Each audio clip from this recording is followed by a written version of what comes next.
Doctor Haris Chirakkal നമ്മുടെ പൊതു ആരോഗ്യരംഗത്തെ അനാസ്ഥകൾ വിളിച്ചു പറഞ്ഞ വിസിൽ ബ്ലോവർ ആയിരിക്കുന്നു.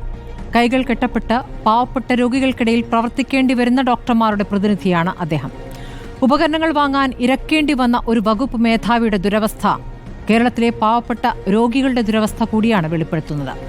കഴിഞ്ഞ 8 മാസം മുൻപ് പറഞ്ഞു തുടങ്ങിയ പരാതി അറിഞ്ഞിട്ടേയില്ല എന്ന് പറഞ്ഞ മന്ത്രി ഇന്ന് ഡോക്ടർ ഹാരിസിനെ പുകഴ്ത്തുന്നത് പൊതുബോധം എതിരായതുകൊണ്ടുകൂടിയാവണം. ആരോഗ്യരംഗത്തെ നമ്പർ 1 പദവി നാഴികയ്ക്ക് 40 വട്ടം പറയുന്നവർ മെഡിക്കൽ കോളേജ് ആശുപത്രികളുമായി ബന്ധപ്പെട്ട് മാധ്യമങ്ങൾ റിപ്പോർട്ട് ചെയ്ത എത്ര പിഴവുകൾ അംഗീകരിച്ചിട്ടുണ്ട്, എത്ര അനാസ്ഥകളിൽ റിപ്പോർട്ട് തേടിയിട്ടുണ്ട്, എത്ര റിപ്പോർട്ടുകളിൽ നടപടിയെടുത്തിട്ടുണ്ട്.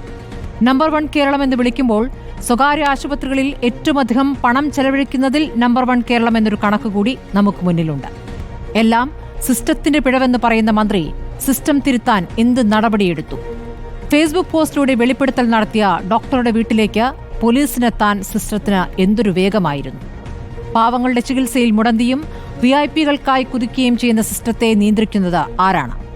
ആരോഗ്യം വെന്റിലേറ്ററിലോ എന്നതാണ് ചോദ്യം.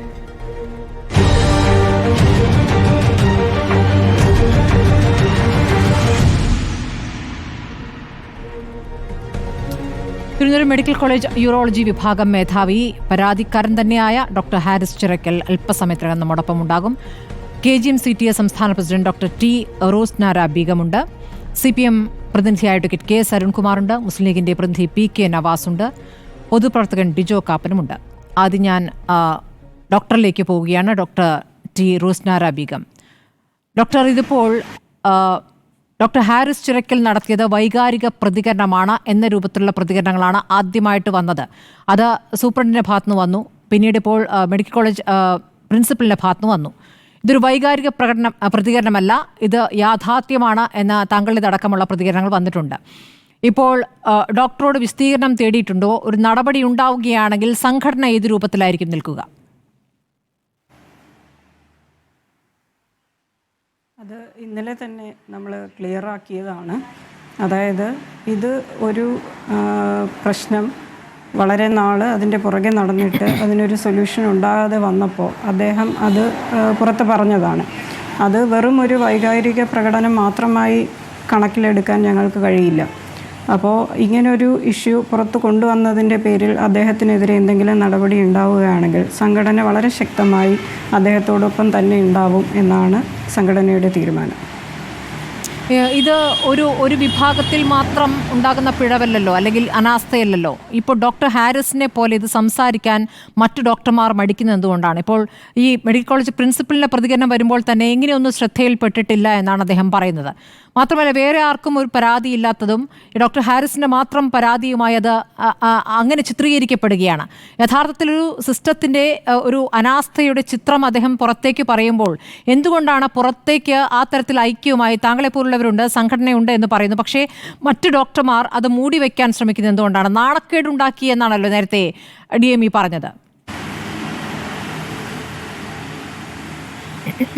അങ്ങനെയല്ല, സിസ്റ്റത്തിനകത്തുള്ള ഒരു പ്രശ്നം മാക്സിമം അതിനകത്ത് തന്നെ ഉള്ള ചർച്ചകളിലൂടെ പരിഹരിക്കുകയും എത്രയും പെട്ടെന്ന് അതിനൊരു സൊല്യൂഷൻ കണ്ടെത്താൻ ശ്രമിക്കുകയുമാണ് ആദ്യമായി എല്ലാവരും ചെയ്യുന്നത്.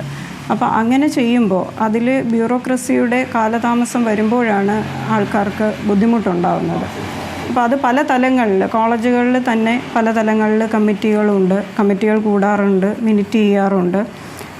ഇത് മുന്നോട്ട് പോകുമ്പോൾ ഓരോ ഫയലുകളും നീങ്ങുന്നത് വളരെ മന്ദഗതിയിലാണ്. അതായത് ഒരു പ്രശ്നത്തിൻ്റെ കാതലായ വിഷയം എന്താണ് എന്നുള്ളത് കൃത്യമായി പ്രയോറിറ്റൈസ് ചെയ്ത് അത്യാവശ്യമുള്ള കാര്യങ്ങൾ അപ്പോൾ തന്നെ ചെയ്തു കൊടുക്കാനുള്ള ഒരു സ്പീഡ് നമ്മുടെ സിസ്റ്റത്തിന് ഇല്ല എന്നുള്ളതാണ് വാസ്തവം. അപ്പോൾ അത് എന്തുകൊണ്ടാണ്, എവിടെയാണ് എന്നുള്ളത് പരിശോധിക്കാം എന്ന് ബഹുമാനപ്പെട്ട മന്ത്രി ഇപ്പോൾ പറയുകയുണ്ടായി. അപ്പോൾ അതൊരു റിപ്പോർട്ട് മാത്രമായിട്ട് ഒതുങ്ങുന്നതിൽ അർത്ഥമില്ല. കാരണം ഒരു റിപ്പോർട്ട് കിട്ടിയതുകൊണ്ട് കാര്യമില്ല. അപ്പോൾ ഒരാളുടെ ഇൻവേർഡിൽ ഒരു ഫയൽ വരുന്നു, അതൊരു HOD അത് തയ്യാറാക്കി അവിടെ എത്തിക്കുന്നു. ആ ഫയൽ വരുന്ന ദിവസം മുതൽ ആ ഫയൽ എവിടെയൊക്കെ സഞ്ചരിക്കുന്നു, ഒരാളുടെ കയ്യിൽ അത് എത്ര ദിവസം ഇരിക്കുന്നു, എത്ര ദിവസത്തിനകം ഈ ഫയലിൽ ഒരു തീരുമാനം എടുക്കുന്നു, അതായത് ഇതിൻ്റെ ഏർജൻസി അല്ലെങ്കിൽ പ്രയോറിറ്റി ആരാണ് നിശ്ചയിക്കുന്നത്, ഇത് എത്ര ദിവസം ഓരോരുത്തരും കൈകാര്യം ചെയ്യുന്നുണ്ട്, എത്ര ദിവസത്തിനകം ഇതിലൊരു പരിഹാരം ഉണ്ടാക്കുന്നുണ്ട്, ഇങ്ങനെയുള്ളൊരു സിസ്റ്റമാണ് നമുക്ക് വേണ്ടത്. അല്ലാതെ നമ്മൾ ഓരോ ഫയലുകളും വരുമ്പോൾ എല്ലാ ഫയലുകളെയും ഒരേ പ്രയോറിറ്റിയിൽ കാണാൻ കഴിയുകയില്ല. അപ്പോൾ അത് കൃത്യമായി ചെയ്തു കഴിഞ്ഞാൽ തന്നെ ഈ പ്രശ്നത്തിനൊരു പരിഹാരമുണ്ടാവും.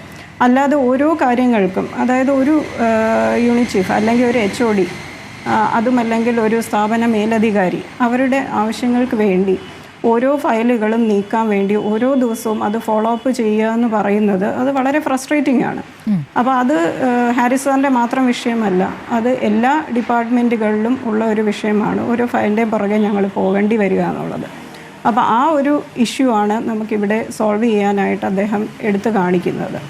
ആ ഇഷ്യൂവിൽ എന്താണ് സൊല്യൂഷൻ എന്നുള്ളതാണ് വർക്കൗട്ട് ചെയ്യേണ്ടത്.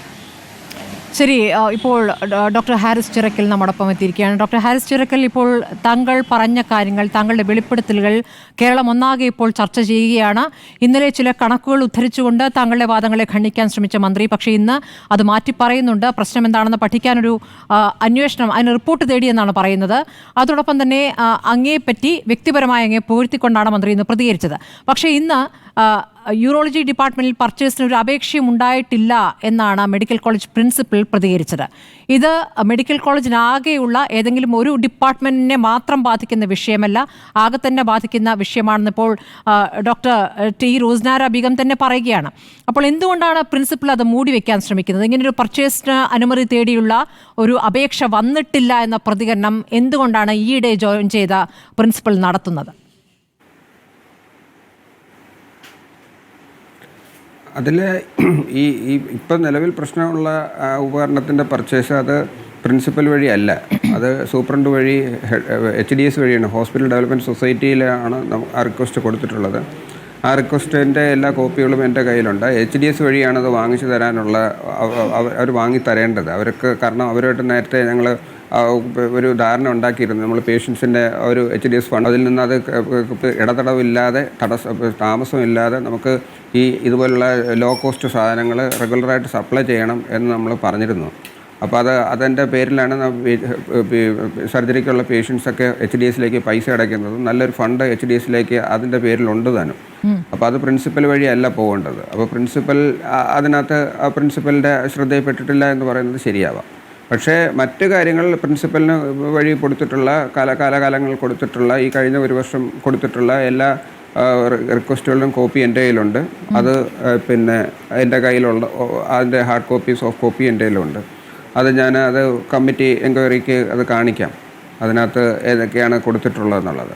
അപ്പോൾ അത് നമ്മളിനിയും അതിനകത്ത് ഈ പറഞ്ഞതുപോലെ പിന്നെ വെറുതെ കുറ്റം അങ്ങോട്ടും ഇങ്ങോട്ടും പറഞ്ഞുകൊണ്ടിരിക്കാതെ ഇത് പരിഹരിക്കാനുള്ള, ഇപ്പോൾ ഡോക്ടർ റോസ്നാര പറഞ്ഞതുപോലെ ഇത് പരിഹരിക്കാനുള്ള ശ്രമം, ഇത് വൈറ്റ് വാഷ് ചെയ്യാതെയും സിംപ്ലിഫൈ ചെയ്യാതെയും ഇതൊരു ഹെഡ് ഓഫ് ഡിപ്പാർട്ട്മെൻറ്റ് പറയുന്നത് മറ്റ് മുൻധാരണകളോ വേറെ ആരെങ്കിലും ഉപദ്രവിക്കാനോ അല്ലെങ്കിൽ ആരെങ്കിലും സഹായിക്കാനോ ഒന്നും അല്ല, മറ്റ് മുൻവിധികളൊന്നും ഇല്ലാതെ കൃത്യമായിട്ട് ഇത് കാര്യങ്ങൾ പറയുന്നതാണെന്നുള്ളത് ആ സീരിയസ്നെസ്സിൽ എടുത്തു കഴിഞ്ഞാൽ ഈ പ്രശ്നങ്ങൾക്ക് പരിഹാരം ഉണ്ടാവും. ആ പരിഹാരം ഉണ്ടാവണം, അതാണ് എനിക്ക് വേണ്ടുന്നത്. ഇത് ഒരു ഡോക്ടർ, കാരണം ഈ DME പ്രതികരിച്ചത് താങ്കൾ ഈ സംവിധാനത്തിനെ തന്നെ നാണക്കേടുണ്ടാക്കി എന്നാണല്ലോ ആദ്യത്തെ പ്രതികരണം. ഒരു വിശദീകരണം തേടുമെന്നും പറഞ്ഞിരുന്നു. അങ്ങനെ ഒരു വിശദീകരണം താങ്കൾ നിന്ന് തേടിയിട്ടുണ്ടോ? അല്ല, അതിനുള്ള സമയമായിട്ടില്ല. അത് വിശദീകരണം തേടുമ്പോൾ ഞാൻ വിശദീകരണം കൊടുത്തോളാം. പക്ഷേ ഇത് നാണക്കേട് എനിക്കല്ലല്ലോ നാണക്കേടുണ്ടാകുന്നത്. ഇത് നാണക്കേടിൻ്റെ പ്രശ്നമല്ലല്ലോ, രോഗികൾക്ക് വരുന്ന ബുദ്ധിമുട്ട് നാണക്കേടിൻ്റെ പ്രശ്നമല്ലല്ലോ, അവർക്കുണ്ടാകുന്ന വേദനയാണല്ലോ പ്രശ്നം, അവർക്കുണ്ടാകുന്ന ബുദ്ധിമുട്ടുകളല്ലേ പ്രശ്നം. അപ്പോൾ അവർക്ക് ഈ കണക്കുകളെല്ലാം വളരെ കൃത്യമാണ്. ഞാൻ പറയുന്ന കണക്കുകൾ വളരെ കൃത്യമാണ്. അതിനുള്ള എല്ലാ ഡോക്യുമെൻറ്റ്സും എൻ്റെ കയ്യിലുണ്ട്. ഞാനിപ്പം നേരത്തെ മറ്റൊരു ചാനലിൽ പറഞ്ഞിരുന്നത് പോലെ ഓപ്പറേഷൻ്റെ എണ്ണം തയ്ക്കുന്നത് ഇത് നമ്മൾ എങ്ങനെയെങ്കിലുമൊക്കെ കാര്യങ്ങൾ സ്വരൂപിച്ച് അഡ്ജസ്റ്റ് ചെയ്തും പലതരം മറ്റും പല മാർഗങ്ങളിലൂടെയാണ്. ഇപ്പോൾ ഞാൻ പറഞ്ഞതുപോലെ പണം പിരിച്ച് ഉപകരണങ്ങൾ വാങ്ങിച്ച് സർജറി ചെയ്യുന്നു എന്ന് പറയുന്നത് ഫാക്റ്റാണ്. അപ്പോൾ അതിനകത്ത് അങ്ങനെ ചെയ്യുന്ന കണക്കുകളും കൂടെ ടോട്ടൽ സർജറി ഇത്ര നടന്നു എന്ന് പറയുന്നതിനകത്ത് യാതൊരു വാല്യൂ ഇല്ല. കാരണം അത് ഇതുപോലെ നമ്മൾ രോഗികൾ വാങ്ങിച്ചു തന്ന ഉപകരണങ്ങളൊക്കെ വെച്ചിട്ടാണ് നമ്മൾ സർജറി ചെയ്യുന്നത്. അപ്പോൾ ആ കണക്കുകളും കൂടെ ചേർത്താൽ മൊത്തം കണക്കുകൾ ഇത്ര ഓപ്പറേഷൻ നടക്കുന്നുണ്ടല്ലോ, അപ്പോൾ ഇവിടെ വേറെ കുറവുകളൊന്നും ഇല്ല എന്ന് ഇതുപോലെ മൂടി വയ്ക്കുന്നത് എന്തിനാണ്? ഇത് മൂടി വെച്ചിട്ടാണ് ഈ പ്രശ്നങ്ങൾ ഉണ്ടായിരിക്കുന്നത്. മൂടി വയ്ക്കേണ്ട കാര്യമൊന്നുമില്ല. ഒരു ഹെഡ് ഓഫ് ഡിപ്പാർട്ട്മെൻറ്റ് ഒരു കാര്യം പറയുമ്പോൾ അതിൻ്റേതായിട്ടുള്ള സീരിയസ്നെസ്സിൽ അത് അധികാരികളെ എത്തിക്കുക, അറിയിക്കുക, എന്താണ് പ്രശ്നം എന്നുള്ളത് ചർച്ച ചെയ്യുക. ഈ 4-3 ഓപ്പറേഷൻ മുടങ്ങി എന്നാണ് ഡോക്ടർ പറഞ്ഞിരുന്നത് അല്ലേ? ഡോക്ടർ ഹാരിസ് പറഞ്ഞ 4-3 ഓപ്പറേഷൻ മുടങ്ങി എന്നാണല്ലോ. അങ്ങനെയല്ല, ഒരു ഓപ്പറേഷനെ മുടങ്ങിയിട്ടുള്ളൂ എന്നാണ് DMEയുടെ വാദം. അതെ, അത് ആർക്കെങ്കിലും സംശയം ഉണ്ടെങ്കിൽ വാർഡിൽ പോയി ചോദിക്കാമല്ലോ. വാർഡിൽ പേഷ്യൻസ് കിടക്കുകയാണ്, ആ പേഷ്യൻസ് അങ്ങും പോയിട്ടില്ല. ഇന്ന് ഞാനവിടെ പോയി ആ പേഷ്യൻസിനെ കണ്ടിരുന്നു. ആ പേഷ്യൻസ് അവിടെ തന്നെ ഉണ്ട്. അത് മാത്രമല്ല, അതിനെ തുടർച്ചയായിട്ട് ഇനി നാളെ മുതലുള്ള ഓപ്പറേഷനുകളും കൂടെ മുടങ്ങുകയാണ്. അപ്പോൾ അതിന് പരിഹാരം ഉണ്ടാവുകയാണ് വേണ്ടുന്നത്, അല്ലാതെ മൂടി വയ്ക്കുകയല്ല. അത് എത്രയും പെട്ടെന്ന് പരിഹരിക്കാനുള്ള മാർഗ്ഗങ്ങളുണ്ടാവണം. അതിന് പല പരിഹാരങ്ങളുണ്ട്. അത് അധികാരികൾ, അത് നമ്മൾ DME ആയാലും പിന്നെ അവിടെ ആരായാലും ഇതിനകത്ത് എന്താണ് പ്രശ്നം എന്നുള്ളത് നമ്മൾ വിളിച്ച് ചോദിച്ചിട്ട് അതിൻ്റെ എത്ര പെട്ടെന്ന് അതിൻ്റെ ഒരു സൊല്യൂഷൻ ഉണ്ടാക്കുകയാണ് വേണ്ടത്. അല്ലാതെ അത് കുഴപ്പമില്ല, അത് ശരിയായി, അത് നടന്നു പോയി എന്നൊക്കെ പറയുന്നതിനകത്ത് അതിനെ സിംപ്ലിഫൈ ചെയ്യാനും മൂടി വയ്ക്കുകയും ചെയ്യാനാണ് ശ്രമിക്കുന്നത്. അത് അങ്ങനല്ല ചെയ്യാനുള്ളത്. അത് കൃത്യമായിട്ട് അതിൻ്റെ കാരണം എന്താണെന്ന് കണ്ടുപിടിക്കുക. എന്താണ് നമ്മൾ ഒരു പ്രശ്നങ്ങൾ പറയുമ്പോൾ എന്താണ് അതിൻ്റെ കാരണം, എന്താണ് എങ്ങനെയാണത് സോൾവ് ചെയ്യേണ്ടത് എന്നത് അത് പരിഹരിക്കുകയാണ് അതിന് വേണ്ടത്. താങ്കൾ നടന്ന് ചെരുപ്പ് തേഞ്ഞു എന്നൊരു കാര്യം പറയുന്നുണ്ടല്ലോ. 8 മാസം മുൻപ് പറഞ്ഞ ആവശ്യങ്ങളാണ്. അതിന്മേൽ ഇത്ര കാലമായിട്ടും നടപടി ഉണ്ടാകത്തോണ്ടാണ് താങ്കൾ മടുത്ത് ഈ പ്രതികരണത്തിലേക്ക് പോയത്. മന്ത്രിയുടെ ഓഫീസുമായി ബന്ധപ്പെട്ട മന്ത്രിയുടെ ഓഫീസിൽ ആരോടാണ് താങ്കൾ ഈ കാര്യങ്ങൾ നേരിട്ട് പറഞ്ഞത് ഡോക്ടർ? ഇല്ല, അതങ്ങനെ മിനിസ്റ്റർ ഓഫീസിൽ ഞാൻ അങ്ങനെ ഈ നടന്ന് തേഞ്ഞു എന്ന് പറയുന്നത് അതൊരു പ്രയോഗം, അങ്ങനെ പറഞ്ഞു എന്നേ ഉള്ളൂ. നടന്ന് തേഞ്ഞു എന്നുള്ളതല്ല. നമ്മളിത് മിനിസ്റ്റർ ഓഫീസിൽ ഞാൻ നേരത്തെ പറഞ്ഞിരുന്നു. നേരത്തെ ഒരിക്കൽ മിനിസ്റ്റർ PS കണ്ട് കാര്യങ്ങൾ അന്ന് വേറൊരു ആവശ്യത്തിന് പോയപ്പോൾ അത് ഒഫീഷ്യലല്ല, അൺഒഫീഷ്യലായിട്ടാണ് അത് കാര്യങ്ങൾ അദ്ദേഹത്തിന് ധരിപ്പിച്ചിരുന്നത്. അദ്ദേഹം വളരെ ഇൻട്രസ്റ്റോടു കൂടിയാണ് അത് കേട്ടതും അതിൻ്റെ പരിഹാരം പറഞ്ഞതും എല്ലാം ചെയ്തു തരാം എന്നൊക്കെയാണ് പറഞ്ഞതും. പക്ഷേ അവിടെ അല്ലല്ലോ പ്രശ്നം. ഇവിടെ അതിൻ്റെ ഈ ഹെൽത്ത് ഡിപ്പാർട്ട്മെൻറ്റും താഴത്തെ കട മെഡിക്കൽ കോളേജിൻ്റെ ഇടയ്ക്ക് എവിടെയോ ബ്ലോക്ക് ആകുന്നതാണ് എനിക്ക് തോന്നുന്നത്. ഈ പ്രശ്നങ്ങളൊക്കെ ഒന്നുകിൽ യഥാർത്ഥ അവസ്ഥകൾ അവരെ അറിയിക്കുന്നില്ല. ഇപ്പോൾ ഈ പറഞ്ഞതുപോലെ തന്നെ ഇവിടെ ഓപ്പറേഷൻ മുടങ്ങിയെന്ന് ഞാൻ പറയുന്നു, DME പറയുന്നു മുടങ്ങിയിട്ടില്ല എന്ന് പറയുന്നു. അപ്പോൾ അതിനകത്ത് തന്നെ ഈ പറഞ്ഞതിലൊരു ഘടകവിരുദ്ധമായ കാര്യമുണ്ട്. അപ്പം അത് അങ്ങനെ മൂടി വയ്ക്കുമ്പോൾ പിന്നെ ആ പ്രശ്നങ്ങൾ അവിടെ തന്നെ നിലനിൽക്കും. ഡോക്ടർ, ഇപ്പോൾ മന്ത്രി അടക്കം പറയുന്നത് സിസ്റ്റത്തിന്റെ ഫെയിലിയർ ആണ്, സിസ്റ്റത്തിന്റെ കുഴപ്പമാണെന്ന് പറയുന്നു. ഈ സിസ്റ്റം എന്ന് പറയുന്നത് ഒരു മുഖമില്ലാത്തൊരു സംവിധാനമാണോ? സിസ്റ്റം എന്ന് പറയുമ്പോൾ എല്ലാവരും ചേർന്നാണല്ലോ സിസ്റ്റം. അപ്പോൾ എവിടെയാണ് ഇത് മുടന്തുന്നത് എന്നൊരു പ്രശ്നമുണ്ട്. മുടന്തുകയാണോ അതോ മുടന്തിക്കുകയാണോ എന്നൊരു പ്രശ്നം കൂടി ഉണ്ടല്ലോ. ഇതിങ്ങനെയൊക്കെ മതി എന്ന് തീരുമാനിക്കുന്നത് സാധാരണക്കാരുടെ വിഷയമായതുകൊണ്ട്, പാവങ്ങളുടെ വിഷയമായതുകൊണ്ട് ഇതിങ്ങനെയൊക്കെ പോയാൽ മതി എന്ന് എവിടെയാണ് തീരുമാനിക്കപ്പെടുന്നത്? അത് താങ്കൾ ഇപ്പോൾ പലതവണയായി പരാതികൾ പറയുമ്പോൾ ഈ ഫയലുകൾ ഏത് ഘട്ടത്തിലാണ് മുടന്തി പോകുന്നത്? ഈ പണം കിട്ടേണ്ട സമയം അതിങ്ങനെ അതിക്രമിച്ചു പോകുന്നു.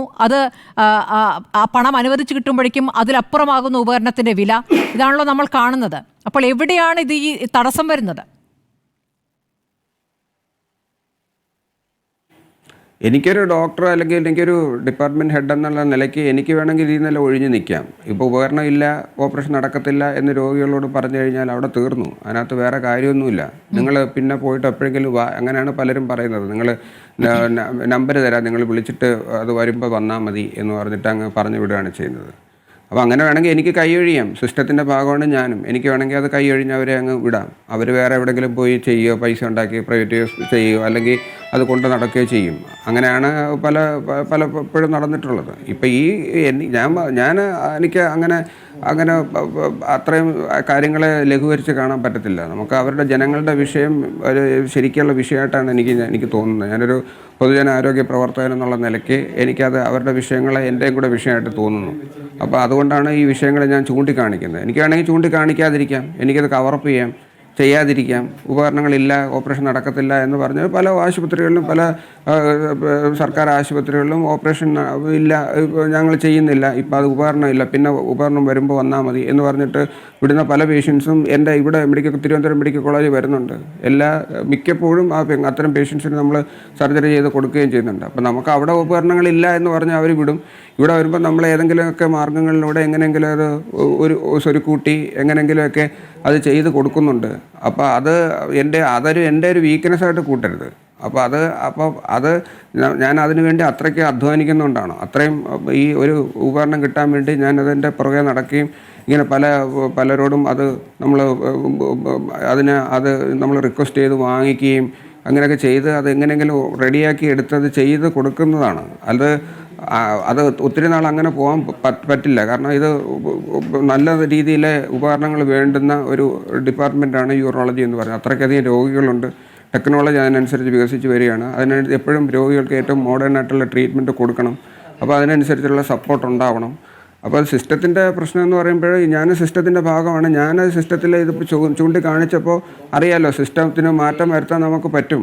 അത് ഞാൻ സിസ്റ്റത്തിൻ്റെ ഭാഗമായിട്ട് എനിക്ക് മിണ്ടാതിരിക്കാമായിരുന്നു. പക്ഷേ ഞാനത് സംസാരിക്കുന്നത് സിസ്റ്റം ഇമ്പ്രൂവ് ചെയ്യാൻ വേണ്ടിയിട്ടാണ്. അപ്പോൾ എൻ്റെ മേളിലോട്ടുള്ള ആൾക്കാരും ഇതിനനുസരിച്ച് ഈ കാര്യങ്ങൾക്ക് അതിൻ്റേതായിട്ടുള്ള പരിഗണന കൊടുക്കാമെന്നുണ്ടെങ്കിൽ ഈ സിസ്റ്റം മാറാൻ വലിയ താമസമൊന്നും വേണ്ട. അഡ്വക്കേറ്റ് കെ എസ് അരുൺകുമാർ, ഇപ്പോൾ ഈ സിസ്റ്റത്തിന്റെ പ്രശ്നമാണ് ഇപ്പോൾ ഇന്ന് മന്ത്രിയും പറഞ്ഞത്. അപ്പോൾ ഏതൊക്കെയോ തലത്തിൽ പ്രശ്നങ്ങൾ വരുന്നു. ആ സിസ്റ്റമാണ് പരിഹരിക്കേണ്ടത് എന്ന് പറയുന്നു. പക്ഷേ ഈ സിസ്റ്റം ആരാണ് പരിഹരിക്കേണ്ടത്? സിസ്റ്റത്തെ നേരെയാക്കേണ്ടത് ആരാണ്? സർക്കാരാണ്, ആ വകുപ്പാണ്, ആ മന്ത്രിയാണ്. അപ്പോൾ അത് ആരുടെ വീഴ്ചയായിട്ടാണ് പറയുന്നത്? ആ സിസ്റ്റത്തിലൊരു മാറ്റം വരുത്താനാണ് ഈ മന്ത്രി ഡോക്ടർ ഹാരിസ് ശ്രമിച്ചിരിക്കുന്നത്. ഇത് സിസ്റ്റത്തെ പഴി പറഞ്ഞുകൊണ്ട് ഒരു വലിയ വീഴ്ച അല്ലെങ്കിൽ വലിയൊരു അനാസ്ഥയെ മൂടി വയ്ക്കാൻ പറ്റുമോ? അവിടെ ഉത്തരവാദപ്പെട്ട മറ്റുള്ളവരിൽ നിന്ന് വന്ന പ്രതികരണങ്ങൾ നമ്മൾ കണ്ടതാണ്. മന്ത്രി ഇന്നലെ നടത്തിയ പ്രതികരണവും നമ്മൾ കണ്ടതാണ്. ഇന്നിപ്പോൾ ഡോക്ടർ ഹാരിസിനെ അങ്ങനെ തള്ളി പറയാൻ പറ്റാത്ത വിധം അദ്ദേഹത്തിന് എത്രത്തോളം പിന്തുണയുണ്ട് എന്ന കാര്യം പുറത്തേക്ക് വരുന്ന ഒരു ഘട്ടമാണ്. ഇതൊരു മെഡിക്കൽ കോളേജിലെ വിഷയമാണോ? ഇത് തിരുവനന്തപുരം മെഡിക്കൽ കോളേജിലെ മാത്രം വിഷയമായിട്ട് താങ്കൾ ഇതിനെ കാണുന്നുണ്ടോ, അഡ്വക്കേറ്റ് കെ എസ് അരുൺകുമാർ? ഇവിടെ ഉത്തരവാദിത്തപ്പെട്ട വകുപ്പും അതിന്റെ മന്ത്രിയും ഏറ്റവും ഉണർന്നു പ്രവർത്തിച്ചതുകൊണ്ട് തന്നെയാണ് ഒരു അന്വേഷണത്തെ ഉത്തരവിട്ടതും കുറവുകൾ പരിഹരിക്കുമെന്നും ഇത് സിസ്റ്റത്തിന്റെ ഒരു വീഴ്ചയാണ് എന്ന് കൃത്യമായിട്ട് സമ്മതിക്കുകയും എവിടെയാണ് കുറവ് എന്നത് കണ്ടെത്തി പരിഹരിക്കാൻ വേണ്ടി വളരെ സ്പീഡിൽ തന്നെ ഇച്ഛാശക്തിയോട് കൂടിയിട്ടുള്ള ഇടപെടൽ നടത്തിയത്. ഇപ്പോൾ ഈ ഡോക്ടർ പറഞ്ഞ കാര്യങ്ങൾ വളരെ ഗൗരവമുള്ളതാണ്. എവിടെയാണ് കുറവെന്ന് കണ്ടെത്തണം. ഏതെങ്കിലും തരത്തിൽ മെഡിക്കൽ കോളേജുകളിൽ ഉപകരണം വാങ്ങിക്കാനുള്ള ഡിലേ, അതുമായി ബന്ധപ്പെട്ടുകൊണ്ടുള്ള പ്രപ്പോസൽ ചടുലതയോടെ നീക്കി അതൊരു തീരുമാനം ആക്കി മാറ്റി ആ ഉപകരണങ്ങൾ ഹോസ്പിറ്റലിൽ എത്തിക്കാൻ, മെഡിക്കൽ കോളേജിൽ എത്തിക്കാൻ വളരെ വേഗതയോട് കൂടിയിട്ടുള്ള ഒരു ഇടപെടലാണ് വേണ്ടത്. അത് എവിടെയെങ്കിലും ആ ഫയല്, ആ പ്രപ്പോസൽ തടഞ്ഞു വയ്ക്കപ്പെടുകയോ വേണ്ടത്ര വേഗതയോടെ അത് നീക്കുന്നില്ല എങ്കിൽ ആ കുറവ് എവിടെയാണെന്ന് കണ്ടെത്തണം. അത് കണ്ടെത്തും എന്ന് തന്നെയാണ് ബഹുമാനപ്പെട്ട മന്ത്രി പറഞ്ഞിരിക്കുന്നത്. അതുമായി ബന്ധപ്പെട്ടുകൊണ്ട് അന്വേഷണമാണ് ഉത്തരവിട്ടിരിക്കുന്നത്. ആ കുറവ് പരിഹരിക്കും. നമുക്കറിയാം, ഇദ്ദേഹം തന്നെ ഏകദേശം 2200ഓളം ഓപ്പറേഷനുകൾ അവിടെ നടന്നതായി, യൂറോളജിയുമായി ബന്ധപ്പെട്ടുകൊണ്ട് ഓപ്പറേഷൻ നടന്നതായിട്ട് പ്രഖ്യാപിച്ചിട്ടുണ്ട്. കൃത്യമായി ഇവിടെ പുറത്തുവന്ന മന്ത്രി തന്നെ പുറത്തുവിട്ട കണക്കു പ്രകാരം ഒരു വർഷം കൊണ്ട് 2898 ഓപ്പറേഷനാണ് ഈ യൂറോളജിയിൽ നടന്നത്. അത് ഈ 2025 മെയ് മാസം വരെ തന്നെ എടുത്താൽ 5 മാസം കൊണ്ട് 1327 നടന്നിട്ടുണ്ട്. ഈ മെയ് മാസം ഒറ്റ മാസം കൊണ്ട് തന്നെ 312 നടന്നിട്ടുണ്ട്. അതുപോലെ ഈ ജൂൺ മാസത്തിൽ 25-ാം തീയതി വരെ 242 നടന്നിട്ടുണ്ട്. ഇന്നലെയും ഇന്നുമായി നടന്നിട്ടുള്ള വിവരം പറഞ്ഞിരിക്കുന്നു. അപ്പൊ അതിന്റെ ഇടയിലാണ് പ്രോബ് കേടായി, ആ ഒരു ഉപകരണം കേടായി ഒരു ഓപ്പറേഷൻ നടത്താൻ കഴിഞ്ഞില്ല എന്ന് ഇദ്ദേഹം പറയുന്നു. അവിടുത്തെ മെഡിക്കൽ ഡയറക്ടർ പറയുന്നു ഒരു ഓപ്പറേഷൻ നടന്നില്ലെന്ന്. ഇദ്ദേഹം പറയുന്നു 3 ഓപ്പറേഷൻ നടന്നില്ല. പക്ഷെ അന്നേരം പറയുന്നത് തന്റെ മുന്നിൽ വന്ന രോഗി തന്റെ മകന്റെ പ്രായമുള്ള രോഗിയാണ് എന്ന് വളരെ ദീർഘവീക്ഷണത്തോടെ കൃത്യമായിട്ട് തന്നെ അദ്ദേഹം പറയുകയാണ്. ഓരോ ആരോഗ്യ പ്രവർത്തകരും തന്റെ മുന്നിൽ വരുന്നവർ അച്ഛനായും അമ്മയായും സഹോദരനായും സുഹൃത്തായിട്ടും കാണുന്ന തരത്തിലേക്ക് സിസ്റ്റം ഉണർന്നു പ്രവർത്തിക്കുന്നതും അതിന്റെ ഭാഗമായിട്ടുള്ള അടിസ്ഥാന സൗകര്യങ്ങൾ ഒരുക്കുന്നതും രോഗം നിർണ്ണയിക്കാനും ചികിത്സ ഉറപ്പുവരുത്താനും നടത്തുന്ന ശ്രമവും അതിന്റെ ഭാഗമായി ആയിരക്കണക്കിന് രോഗികൾ കൂടുതലായിട്ട് വരുന്നു. ആ കൂടുതലായിട്ട് വരുന്നത് സിസ്റ്റം നന്നായതുകൊണ്ടും നല്ല മെച്ചപ്പെട്ട ചികിത്സ കൊടുക്കുന്നു എന്നതുകൊണ്ട് തന്നെയാണ്. ആ തരത്തിൽ എവിടെയാണ് കുറവ് എന്ന് പരിശോധിക്കും, അത് കണ്ടെത്തും, അത് പരിഹരിക്കുമെന്നുള്ള ഉറപ്പാണ് ഇന്ന് വകുപ്പ് മന്ത്രി തന്നെ തന്നിരിക്കുന്നത്. ഈ ഒരു പ്രശ്നത്തിന്റെ പേരിൽ നമുക്ക് മൊത്തം സിസ്റ്റം ബേക്കാണ്, ആരോഗ്യ മേഖല പ്രശ്നമാണ് എന്ന് ചിത്രീകരിക്കാൻ പാടില്ല. ഡോക്ടർ ഹാരിസ് പറഞ്ഞ പ്രകാരമാണെങ്കിൽ ഈ താങ്കൾ പറയുന്ന ഈ കണക്കുകളുണ്ടല്ലോ, മന്ത്രി ചൂണ്ടിക്കാണിച്ച കണക്കുകളിൽ പല ഓപ്പറേഷനുകളും നടന്നിട്ടുള്ളത് ഡോക്ടർ ഹാരിസ് പറഞ്ഞ പ്രകാരമാണെങ്കിൽ ഈ പണം പിരിച്ചിട്ടാണ്, രോഗികളിൽ നിന്നും പണം പിരിച്ചിട്ടാണ് ഓപ്പറേഷൻ നടത്തിയിട്ടുള്ളത്.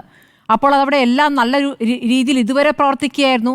ആകെ 4 മുടങ്ങിയിട്ടുള്ളൂ എന്ന രൂപത്തിൽ അതിനെ കണ്ടിട്ട് കാര്യമില്ല.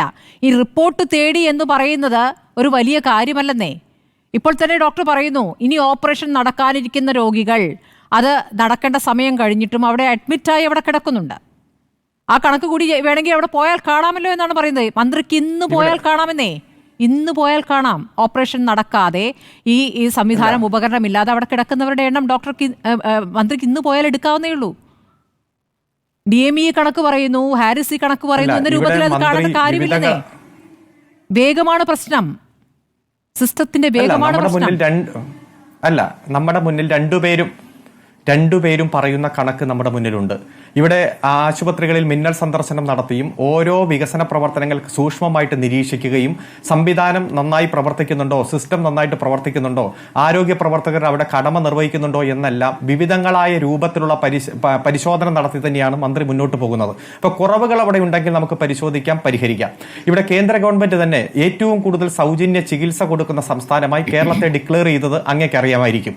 കഴിഞ്ഞ 4 വർഷത്തിനുള്ളിൽ 7,000 കോടി രൂപയാണ് സൗജന്യ ചികിത്സയ്ക്ക് വേണ്ടി വിനിയോഗിച്ചത്. 30 ലക്ഷം പേർക്ക് അത്തരത്തിൽ ചികിത്സ കിട്ടിയിട്ടുണ്ട്. അതായത് 12 പേരെ എടുത്താൽ ഈ സംസ്ഥാനത്ത് ചികിത്സ കിട്ടുന്നുണ്ട്. അങ്ങനെ ഉള്ള കണക്കുകൾ നമ്മുടെ മുന്നിലുള്ളപ്പോഴും എവിടെയാണ് കുറവ് എന്ന് കണ്ടെത്തി പരിഹരിക്കാൻ ഇച്ഛാശക്തിയുള്ള ഗവൺമെന്റ് സംവിധാനം തന്നെയാണ്. അപ്പൊ അതിനുവേണ്ടി ഒരു ഫേസ്ബുക്ക് പോസ്റ്റ് ഇടേണ്ടി വന്നല്ലോ എന്നല്ല. ഇദ്ദേഹം ഫയൽ നീക്കി, ഇദ്ദേഹം ആവശ്യപ്പെട്ടു. അതെന്തുകൊണ്ട് വളരെ ചടുലതയോടെ വേഗതയിൽ കിട്ടിയിട്ടില്ല? ആരാണ് അതിന് ഉത്തരവാദി? അത് ഏത് ഉദ്യോഗസ്ഥനാണ്? ഏതെങ്കിലും ഉദ്യോഗസ്ഥന്മാരായിരിക്കും, അല്ലാതെ സിസ്റ്റം മുഴുവൻ അതിന് ഉത്തരവാദിയല്ല. അത് കണ്ടെത്തി മാതൃകാപരമായി നടപടി സ്വീകരിക്കാനും ഇനി ഭാവിയിൽ അത് ഉണ്ടാകാതിരിക്കാൻ വേണ്ടിയിട്ടുള്ള നടപടി സ്വീകരിക്കുകയാണ് വേണ്ടത്. അതിനു വേണ്ടിയിട്ടുള്ള നടപടി സ്വീകരിക്കാനുള്ള ശേഷി ഗവൺമെന്റിനുണ്ട്, മന്ത്രിക്കുണ്ട്. അത് ഭാവിയിൽ അത് നടപ്പാക്കും. വളരെ കോളേജുകളുമായി ഡോക്ടർ ഹാരിസ് പറഞ്ഞത് ഒരു വിഷയം ഉയർന്നു വരികയാണ്. എത്ര വിഷയങ്ങൾ ഇതിനകം തന്നെ മാധ്യമങ്ങൾ ഉയർത്തിയിട്ടുണ്ട്. അതിന്മേൽ എങ്ങനെയാണ് പ്രതികരണം വന്നിട്ട് പലപ്പോഴും മന്ത്രി അതിനെ നിഷേധിക്കും, അതല്ലെങ്കിൽ റിപ്പോർട്ട് തേടി എന്ന് പറയും. ഈ റിപ്പോർട്ട് തേടി എന്ന് പറയുന്നതിൽ ഒരു പുതിയ കാര്യവുമുള്ളതായി നമുക്ക് തോന്നുന്നില്ല. ഇനി നമ്പർ 1 കേരളം എന്നുള്ളത് ആവർത്തിച്ച് കേട്ടിട്ടുള്ളതാണ്. നിങ്ങൾ എല്ലാ കാലത്തും പറയുന്നതാണ്. ഈ നമ്പർ 1 എന്ന് പറയുമ്പോൾ മറ്റു കാര്യത്തിൽ കൂടി നമ്പർ 1 ആണെന്നേ. ഇവിടെ സ്വകാര്യ ആശുപത്രികളെ ആശ്രയിക്കുന്ന രോഗികളുടെ എണ്ണത്തിൽ കേരളം നമ്പർ 1 ആണ്. എന്തുകൊണ്ടാണ്? നമ്മുടെ പൊതു ആരോഗ്യ സംവിധാനം അത്രത്തോളം ശക്തമാണെങ്കിൽ സ്വകാര്യ ആശുപത്രികളെ എന്തിനാശ്രയിക്കണം? അതിന്റെ കണക്കിൽ നമ്മൾ ഒന്നാമതാണ്. അതുകൂടി പരിശോധിക്കേണ്ടതുണ്ട്. അല്ല, അതത്ര ശരിയായ കണക്കല്ല. ഒരു MRI സ്കാനിന് വേണ്ടി തന്നെ വിദേശ രാജ്യങ്ങളിൽ പോലും വർഷങ്ങൾ കാത്തിരിക്കേണ്ട സാഹചര്യമുണ്ട്. നമ്മുടെ ഇപ്പോൾ അവയവ മാറ്റ ശസ്ത്രക്രിയ വരെ, പ്രത്യേകിച്ച് ക്യാൻസർ അടക്കമുള്ള രോഗങ്ങളുടെ ട്രീറ്റ്മെന്റ് അടക്കം ഏറ്റവും വിലവെടുപ്പുള്ള അല്ലെങ്കിൽ നന്നായി പണം ചെലവഴിക്കേണ്ട ട്രീറ്റ്മെന്റ് പോലും നമ്മുടെ മെഡിക്കൽ കോളേജുകളിൽ വന്ന് പ്രാഥമിക ആരോഗ്യ കേന്ദ്രം മുതൽ അങ്ങ് മെഡിക്കൽ കോളേജ് വരെ ഈ ചികിത്സ സൗജന്യമായിട്ട് കൊടുക്കുന്ന സംവിധാനമെല്ലാം നമ്മുടെ മുന്നിലുണ്ട്. ഇവിടെ പ്രൈവറ്റ് ഹോസ്പിറ്റലിൽ അതുണ്ട്. പ്രൈവറ്റ് ഹോസ്പിറ്റലിൽ പോകാൻ കഴിയാത്ത സാധാരണക്കാരാണ് മെഡിക്കൽ കോളേജുകളിൽ എത്തുന്നത്. അവർക്ക് ചികിത്സ ഉറപ്പ് വരുത്തുക. അപ്പൊ സൗജന്യ ചികിത്സ ഇത്രയും പേർക്ക് കൊടുത്തു എന്ന് കേന്ദ്ര ഗവൺമെന്റ് തന്നെ പറയുകയാണ്. അപ്പോ അതിനെ ആക്ഷേപിക്കുകയല്ല വേണ്ടത്. ഏതെങ്കിലും തരത്തിൽ മാധ്യമങ്ങൾ ചൂണ്ടിക്കാണിച്ചാലും പ്രതിപക്ഷം ചൂണ്ടിക്കാണിച്ചാലും ഡോക്ടർമാർ ചൂണ്ടിക്കാണിച്ചാലും നമ്മുടെ അടുത്ത് ചൂണ്ടിക്കാണിക്കപ്പെടുന്ന വിഷയങ്ങളോട് എങ്ങനെ പ്രതികരിക്കുന്നു? നിങ്ങൾ വെറുതെ കുറ്റം കാണുകയാണെന്ന രൂപത്തിലാണ് പ്രതികരണം വരുന്നത്. ഞാൻ ഈ പറഞ്ഞ വെറുതെയുള്ള കണക്കല്ല, നാഷണൽ ഹെൽത്ത് അക്കൗണ്ട്സ് റിപ്പോർട്ടിൽ പറഞ്ഞ കണക്കാണ് ഞാൻ പറഞ്ഞത്. കേരളത്തിൽ പ്രതിശീർഷം 7,889 പേരാണ് 2021-22 കണക്കാണ് ഈ തരത്തിൽ സ്വകാര്യ മേഖലയെ ആശ്രയിക്കുന്നത് എന്നുള്ളതാണ് കണക്ക്. അത് തമിഴ്നാടിനെ വെച്ച് നോക്കുമ്പോൾ വളരെ കൂടുതലാണ്. തമിഴ്നാട്ടിൽ 1000 ചില്ലാനമേ ഉള്ളൂ. അപ്പോൾ ആ കണക്ക് നമ്മുടെ മുന്നിലുണ്ട്. ഇത് വെറുതെ എവിടെയെങ്കിലും പറയുന്ന കണക്കല്ലല്ലോ. എന്തുകൊണ്ട് സ്വകാര്യ ആശുപത്രിയെ ആശ്രയിക്കേണ്ടി വരുന്നു? നമ്മുടെ മെഡിക്കൽ കോളേജുകൾ പ്രാപ്തമാണെങ്കിൽ ഈ കണക്കിന്റെ വ്യത്യാസം ഒറ്റ വ്യത്യാസം. പ്രതിശീർഷം 7,000-ലധികം പേർ സ്വകാര്യ ആശുപത്രിയെ ആശ്രയിക്കുന്നു എന്നാണ് താങ്കൾ പറയുന്നത്. ഇവിടെ കഴിഞ്ഞ വർഷങ്ങളായി തന്നെ 30 ലക്ഷം പേർക്ക്, കൃത്യം 30 ലക്ഷം പേർക്ക് സൗജന്യ ചികിത്സ കഴിഞ്ഞ 4 വർഷത്തിനുള്ളിൽ കൊടുത്തു എന്ന് പറയുമ്പോൾ ഒരു വർഷം സർക്കാർ ആശുപത്രിയിൽ പോകുന്നവരുടെ കണക്കൊന്ന് പരിശോധിച്ചേ. മറ്റ് സംസ്ഥാനങ്ങളുമായി താരതമ്യപ്പെടുത്തുമ്പോൾ സ്വകാര്യ ആശുപത്രിയിൽ പോകുന്നവരുടെ എണ്ണം കൂടുതൽ എന്ന് പറയുമ്പോഴും ഇവിടെ കൂടുതൽ ആളുകൾ ഗവൺമെന്റ് സംവിധാനത്തെ തന്നെയാണ് ആശ്രയിക്കുന്നത്. അത് സൗജന്യമായിട്ട് തന്നെയാണ്. കോവിഡ് ചികിത്സ നമ്മുടെ മുന്നിലുണ്ട്. മറ്റ് സംസ്ഥാനങ്ങളിലെല്ലാം എത്ര ലക്ഷക്കണക്കിന് രൂപയാണ് ഓരോ ചികിത്സയ്ക്ക് ഈടാക്കിയത്. അതിന്റെ ഭാഗമായി ഗംഗയിലൂടെയും യമുനയിലൂടെയും എല്ലാം ഡെഡ് ബോഡികൾ ഒഴുകിയത് നമ്മൾ കണ്ടില്ലേ. ഇവിടെ സൗജന്യ ചികിത്സ ഇത്ര ഗംഭീരമായിട്ട് കൊടുത്ത സംസ്ഥാനം വേറെ ഏതുണ്ട്? നമുക്ക് സിസ്റ്റത്തിലെ കുറവുകൾ പരിഹരിക്കാം. ഡോക്ടർമാർ അവരുടെ നിർദ്ദേശം ഫേസ്ബുക്ക് പോസ്റ്റിലൂടെ മാത്രമല്ല, നേരത്തെ തന്നെ ഉന്നത ഉദ്യോഗസ്ഥന്മാർക്കും സിസ്റ്റത്തിന്റെ ഭാഗമായിട്ടുള്ള അവരുടേതായിട്ടുള്ള ചുമതല നിർവഹിച്ചാൽ കൃത്യമായിട്ട് റെപ്രസെന്റേഷൻ അടക്കം കൊടുക്കാമല്ലോ. എന്റെ കയ്യിൽ ഉണ്ടെന്ന് പറയുമ്പോൾ അത് സമയത്ത് തന്നെ ശ്രദ്ധയിൽപ്പെടുത്തി അത് വാങ്ങിച്ചെടുക്കാനുള്ള ശ്രമം നടത്തുക. ഹാരിസ് ഇതിനകം തന്നെ പറഞ്ഞു കഴിഞ്ഞിട്ടുള്ള ഗദ്ദി കെട്ടിട്ടാണ് പറയേണ്ടവരോട് പറഞ്ഞു. തനിക്ക് ഈ സംവിധാനത്തിൽ ആരെയും സാർ എന്ന് വിളിച്ച് പോകേണ്ട കാര്യമില്ല. സ്വന്തം കാര്യത്തിനല്ല, പാവപ്പെട്ട രോഗികളുടെ കാര്യത്തിനാണ് ഓരോ ഇടത്തും കയറി ഇറങ്ങി സാർ എന്ന് വിളിക്കേണ്ടി വന്ന അദ്ദേഹത്തിന്. അദ്ദേഹം പറഞ്ഞു കഴിഞ്ഞ കാര്യമാണല്ലോ. ഇതിലൊക്കെ വൈകാരികത ഉണ്ടാകാം. അത് എവിടെ വരുന്ന വൈകാരികതയാണ്? സാധാരണക്കാരായ രോഗികൾക്ക് വേണ്ടി പ്രതികരിക്കുമ്പോൾ വരുന്ന വൈകാരികതയാണ്. അതിനെ ആ നിലയ്ക്ക് കാണണം. അത് ആ ഡോക്ടറുടെ എന്തോ ഒരു താല്പര്യമാണ് എന്ന മട്ടിൽ പറഞ്ഞു കഴിഞ്ഞാൽ അതൊരു വ്യക്തിയുടെ ഒരു പിഴവായി അതിനെ ചൂണ്ടിക്കാണിച്ചു കഴിഞ്ഞാൽ ജനം നിങ്ങളെ തള്ളുമെന്ന് മാത്രമേ എനിക്ക് പറയാനുള്ളൂ. ഞാൻ നവാസിലേക്ക് പോകുന്നു. നവാസ്, ഇവിടെ ഒരു മിനിറ്റ് ഒന്ന് ഞാൻ ഡോക്ടർ ഹാരിസിലേക്ക് പോയ ശേഷം അദ്ദേഹം കുറച്ചു നേരമേ ഉള്ളൂ. ഒന്ന് അദ്ദേഹത്തേക്ക് പോയ ശേഷം ഞാൻ പറഞ്ഞ് അവസാനിപ്പിക്കാം. അര മിനിറ്റ് മതി. പറയൂ. അദ്ദേഹം മികച്ച ഡോക്ടറാണെന്നും അതുപോലെ തന്നെ പ്രൈവറ്റ് പ്രാക്ടീസിനെ അടക്കം നിരുത്സാഹപ്പെടുത്തിക്കൊണ്ട് ഏറ്റവും മാതൃകാപരമായി കഠിനാധ്വാനം ചെയ്യുന്ന ഡോക്ടറാണെന്ന് തന്നെയാണ് മന്ത്രി കൃത്യമായിട്ട് വ്യക്തമാക്കിയത്. അതിലൊന്നും ഞങ്ങൾക്ക് അഭിപ്രായ വ്യത്യാസമില്ല. അദ്ദേഹം ഉന്നയിച്ച വിഷയത്തിന്റെ ഗൗരവം ഉൾക്കൊണ്ടുകൊണ്ട് തന്നെ നടപടി സ്വീകരിക്കുമെന്നാണ് പറഞ്ഞത്. അത് മൊത്തത്തിലുള്ള സിസ്റ്റത്തെ തള്ളിപ്പറയുന്ന തരത്തിലേക്ക് മാറാൻ പാടില്ല. അത് മറ്റുള്ളവർക്ക് വലിയ തരത്തിൽ ഈ സിസ്റ്റത്തെ കളിയാക്കാൻ ഒരു വേദിയാക്കി മാറാനും പാടില്ല. രീതിയാണ് ആ പ്രതികരണത്തിൽ. സിസ്റ്റത്തിന്റെ പിഴവെന്ന് പറഞ്ഞാൽ എന്തുമാകാമല്ലോ. ആ സിസ്റ്റം എവിടെ തുടങ്ങുന്നു, എവിടെ അവസാനിക്കുന്നു, എവിടെ തുടങ്ങുന്നു, എവിടെ അവസാനിക്കും? സിസ്റ്റത്തിൽ തിരുത്തലാണ് പതുക്കെ തുടങ്ങിയിരിക്കുന്നത്. ഡോക്ടർ ഹാരിസിന്റെ പ്രതികരണത്തിലൂടെ അത് ഫേസ്ബുക്കിലൂടെ ആയത് തെറ്റായി പോയി എന്ന് മുകളിലിരിക്കുന്നവർക്ക് പറയാം. പക്ഷെ അതുകൊണ്ടാണ് നമ്മൾ ഇതിവിടെ ചർച്ച ചെയ്യുന്നത്. അതുകൊണ്ടാണല്ലോ താങ്കൾ ഏതോ 30 ലക്ഷത്തിന്റെ കണക്ക് പറഞ്ഞു. പറയട്ടെ ഡോക്ടർ ഹാരിസ്, പറയട്ടെ. ഡോക്ടർ ഹാരിസ് മെഡിക്കൽ കോളേജിൽ പ്രവർത്തിക്കുകയാണല്ലോ. ഡോക്ടർ ഹാരിസ്, ഇപ്പോൾ മെഡിക്കൽ കോളേജുകളിൽ നടക്കുന്ന ഓപ്പറേഷനുകളുടെ കണക്ക് അത് ചുരുക്കി കാണേണ്ട കാര്യമില്ല. അത് അവിടെ ചെയ്യുന്നുണ്ട്. താങ്കൾ അടക്കമുള്ള ഡോക്ടർമാരുടെ ഒരു പ്രവർത്തനം, അത് അവിടെയുള്ള സംവിധാനങ്ങൾ ഇല്ലാഞ്ഞിട്ടും പണം പിരിച്ചടക്കം നടത്തുന്ന കാര്യങ്ങൾ, അതൊരു വലിയ കണക്കായി അഭിമാനത്തോടു കൂടി പറയുമ്പോൾ അവിടെ സംവിധാനങ്ങളില്ലാത്തതിനെക്കുറിച്ച് നിങ്ങൾ പറയുമ്പോൾ അതിലപ്പുറം കാര്യങ്ങൾ നടന്നിട്ടുണ്ടല്ലോ എന്ന മറുവാദത്തിന് എന്താണ് മറുപടി?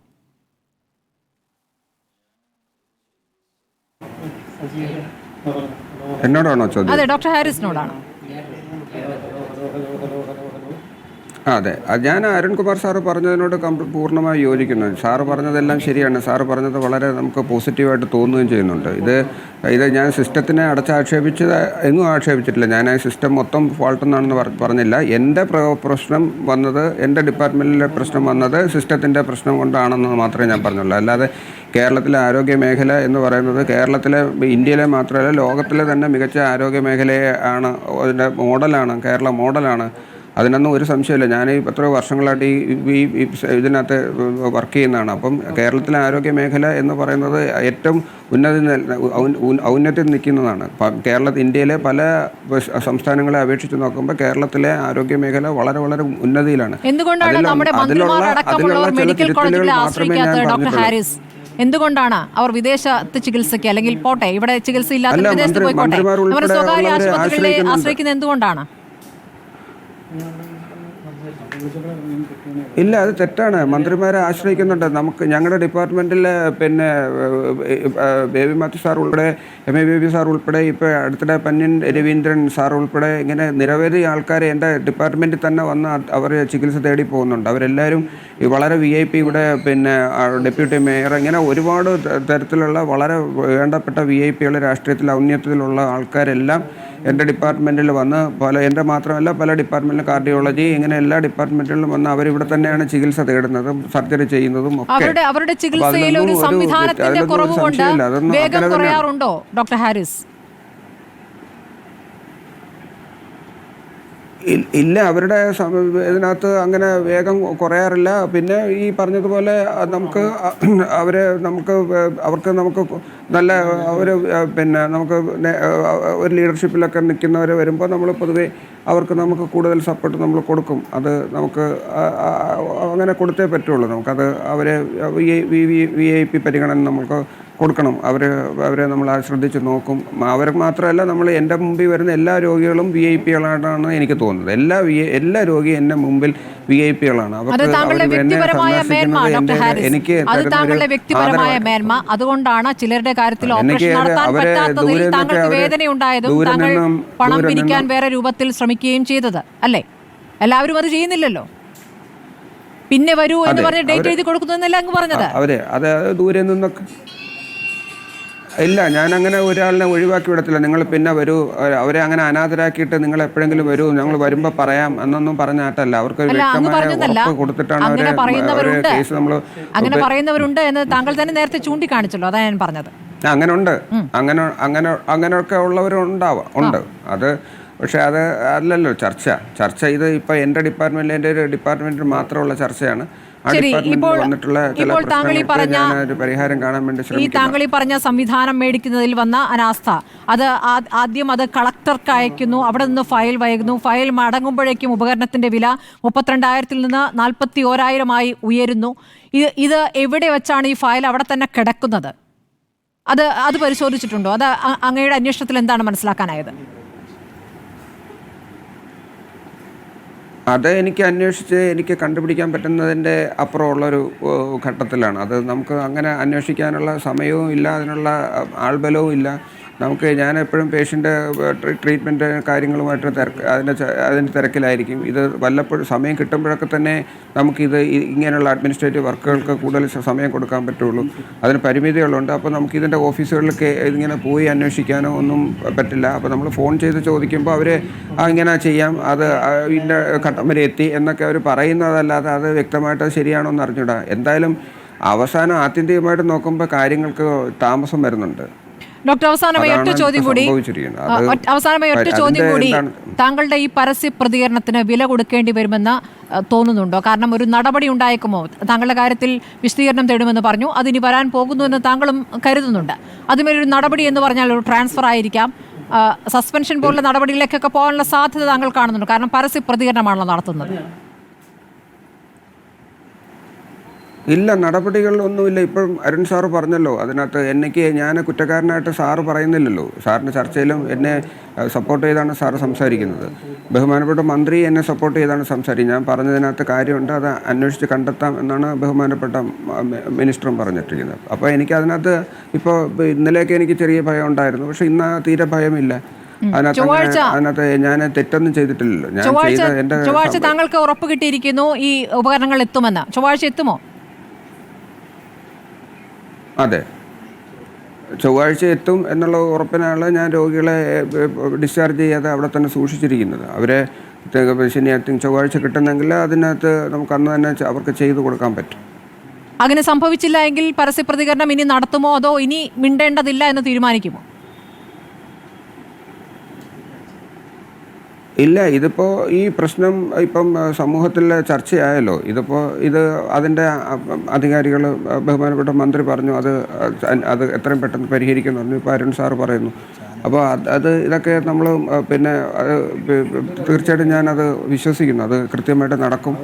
കാരണം അവർക്കറിയാം ഇതിൻ്റേതായിട്ടുള്ള എന്താണ്, എത്രത്തോളം ബുദ്ധിമുട്ട് ജനങ്ങൾക്ക് ഉണ്ടാക്കുന്നുണ്ടെന്നത് അവർക്കറിയാം.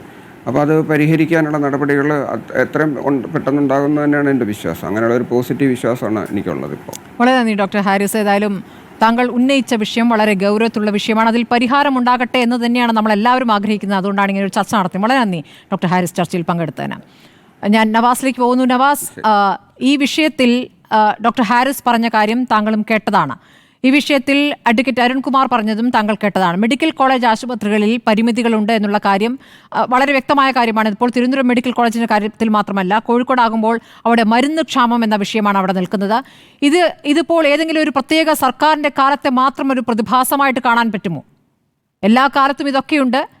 മെഡിക്കൽ കോളേജുകൾക്ക് ഇങ്ങനെ മതി, ഇത്രയൊക്കെ മതി എന്നൊരു തോന്നൽ മുമ്പുമില്ലേ? അല്ല, നമുക്കത് പരിശോധിക്കാം സ്മൃതി. ഏതെല്ലാം കാലത്ത് എത്രയുണ്ടായിരുന്നു നമുക്ക് പരിശോധന നടത്താലോ. ഇപ്പോൾ ഇവിടെ ഡോക്ടർ അരുൺകുമാർ കുറേ ഓപ്പറേഷൻ നടത്തുന്നതിൻ്റെ എണ്ണങ്ങൾ പറഞ്ഞു. അത് നടത്താനാണെന്നേ ഈ മെഡിക്കൽ കോളേജുകളും ആശുപത്രികളും ഒക്കെ പൊതുവെ അഡ്വക്കേറ്റ് അരുൺകുമാർ പറഞ്ഞത്. അതൊക്കെ നടത്താനല്ലേ നമ്മൾ ഈ സ്ഥാപനങ്ങളൊക്കെ ഉണ്ടാക്കിയത്. അതുകൊണ്ട് ഞങ്ങൾ ഇത്ര നടത്തി എന്ന് പറയുന്നത് ഒരു വലിയ കാര്യമല്ല. നടത്താതെ പോകുന്ന ഒരാൾ പോലും ഒരു വലിയ വിഷയമായി നിൽക്കുകയും വേണം. അപ്പോൾ കേരളത്തിൻ്റെ പൊതു ആരോഗ്യ മേഖലയെക്കുറിച്ചാണല്ലോ നമ്മൾ ചർച്ച ചെയ്യപ്പെടുന്നത്. ഞാൻ സ്മൃതിയുടെ വാട്സപ്പിലേക്ക് ഒരു മെസ്സേജ് അയച്ചിട്ടുണ്ട്. അത് ഫിസിക്കൽ ഹെൽത്ത് ഇൻഡെക്സ്, നീതി ആയോഗിൻ്റെ 2025 ഫിസിക്കൽ ഹെൽത്ത് ഇൻഡെക്സ് ആണ്. ഇതിൽ 2025 കഴിഞ്ഞ 4 മാസം മുമ്പ് ഇൻഡെക്സിനകത്ത് കേരളത്തിൻ്റെ സ്ഥാനം 15ാം സ്ഥാനമാണ്.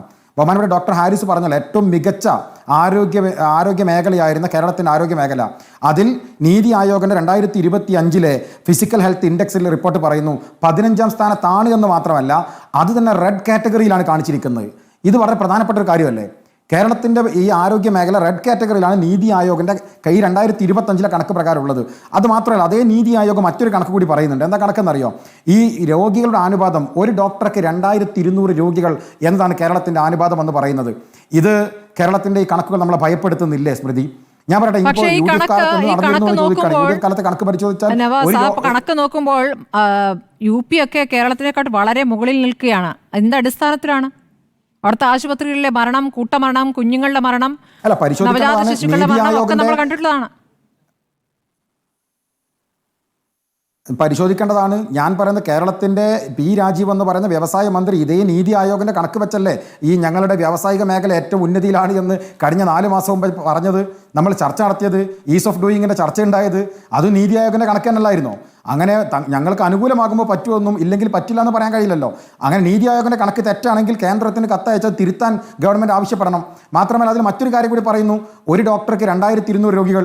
2016 ഞങ്ങൾ UDF സർക്കാർ ഇറങ്ങുന്ന സമയത്ത് ഒരു ഡോക്ടർക്ക് 1500 രോഗികൾ എന്ന അനുപാതമാണ് ഉണ്ടായിരുന്നത്.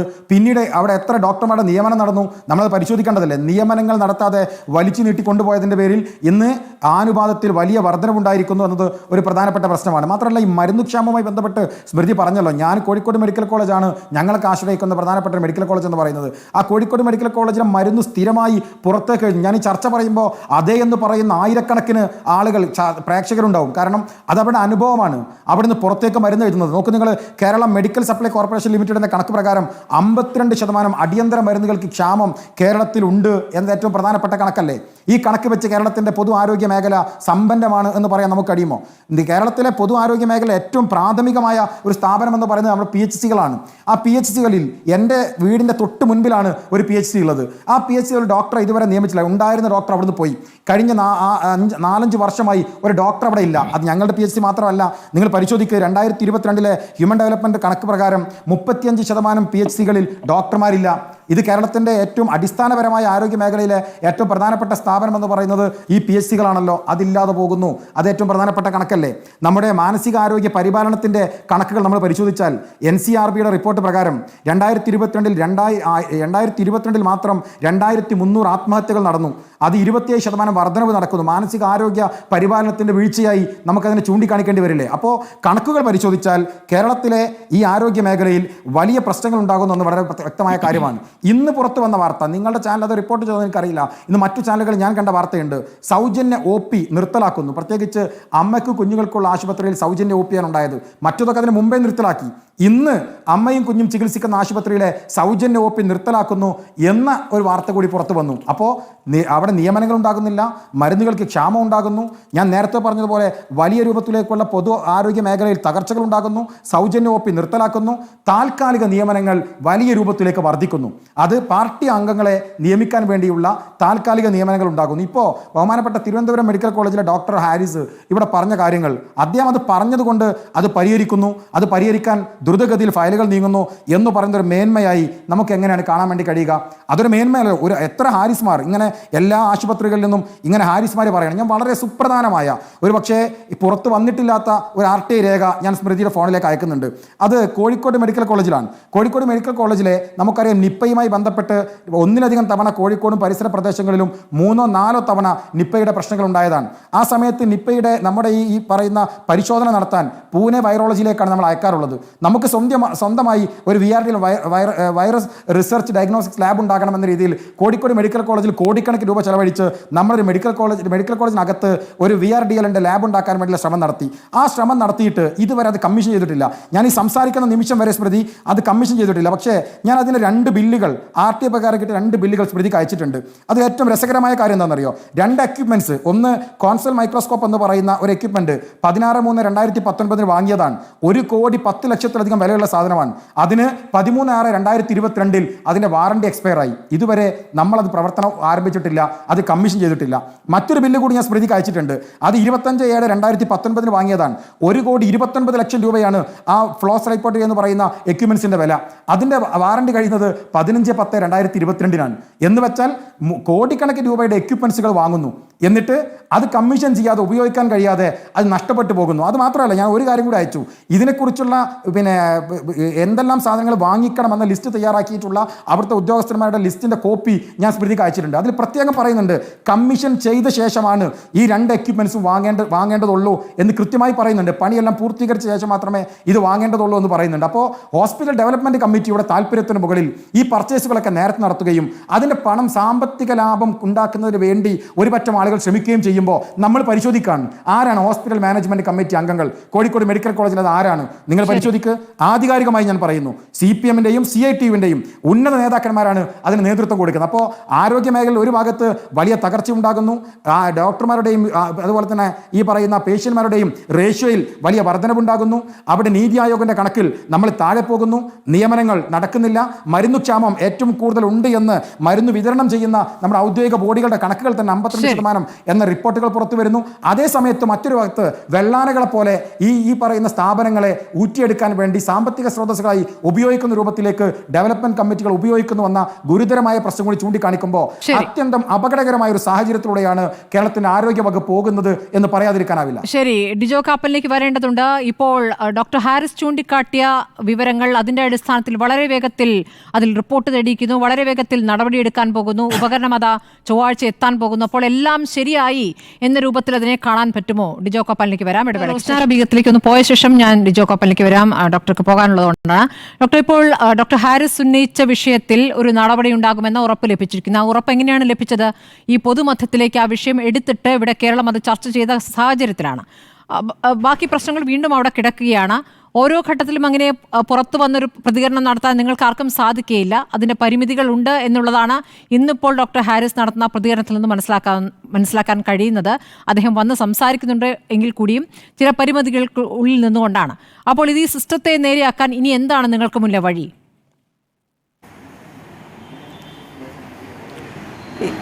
ഇതിൽ നമ്മൾ സിസ്റ്റം ഫെയിലിയർ എന്ന് പറയുമ്പോൾ അതൊരു ഏതെങ്കിലും ഒരു ക്ലർക്കിൻ്റെ ഒരു ഓഫീസ് സ്റ്റാഫിൻ്റെയോ മാത്രം ഇഷ്യൂ അല്ല. കാരണം നമുക്ക് പലതും ഇപ്പോൾ സാറ് തന്നെ പറഞ്ഞു യൂസർ ഫീ പിരിച്ചിട്ടാണ് നടത്തുന്നത്. അത് പല സ്കീംസിലായിട്ടാണ് പലപ്പോഴും ഗവൺമെൻറ് ഫ്രീ ആയിട്ട് ചെയ്തു കൊടുക്കുന്നത്. അപ്പോൾ ഇങ്ങനെയുള്ള സ്കീംസിൽ കാസ്പ്, ആരോഗ്യ കിരണം, ന്യൂ കാരുണ്യ, അങ്ങനെ പല സ്കീംസുണ്ട്. ഈ സ്കീംസിലൊക്കെ കോടികളാണ് കുടിശ്ശിക മെഡിക്കൽ കോളേജുകൾക്ക് കിട്ടാനുള്ളത്.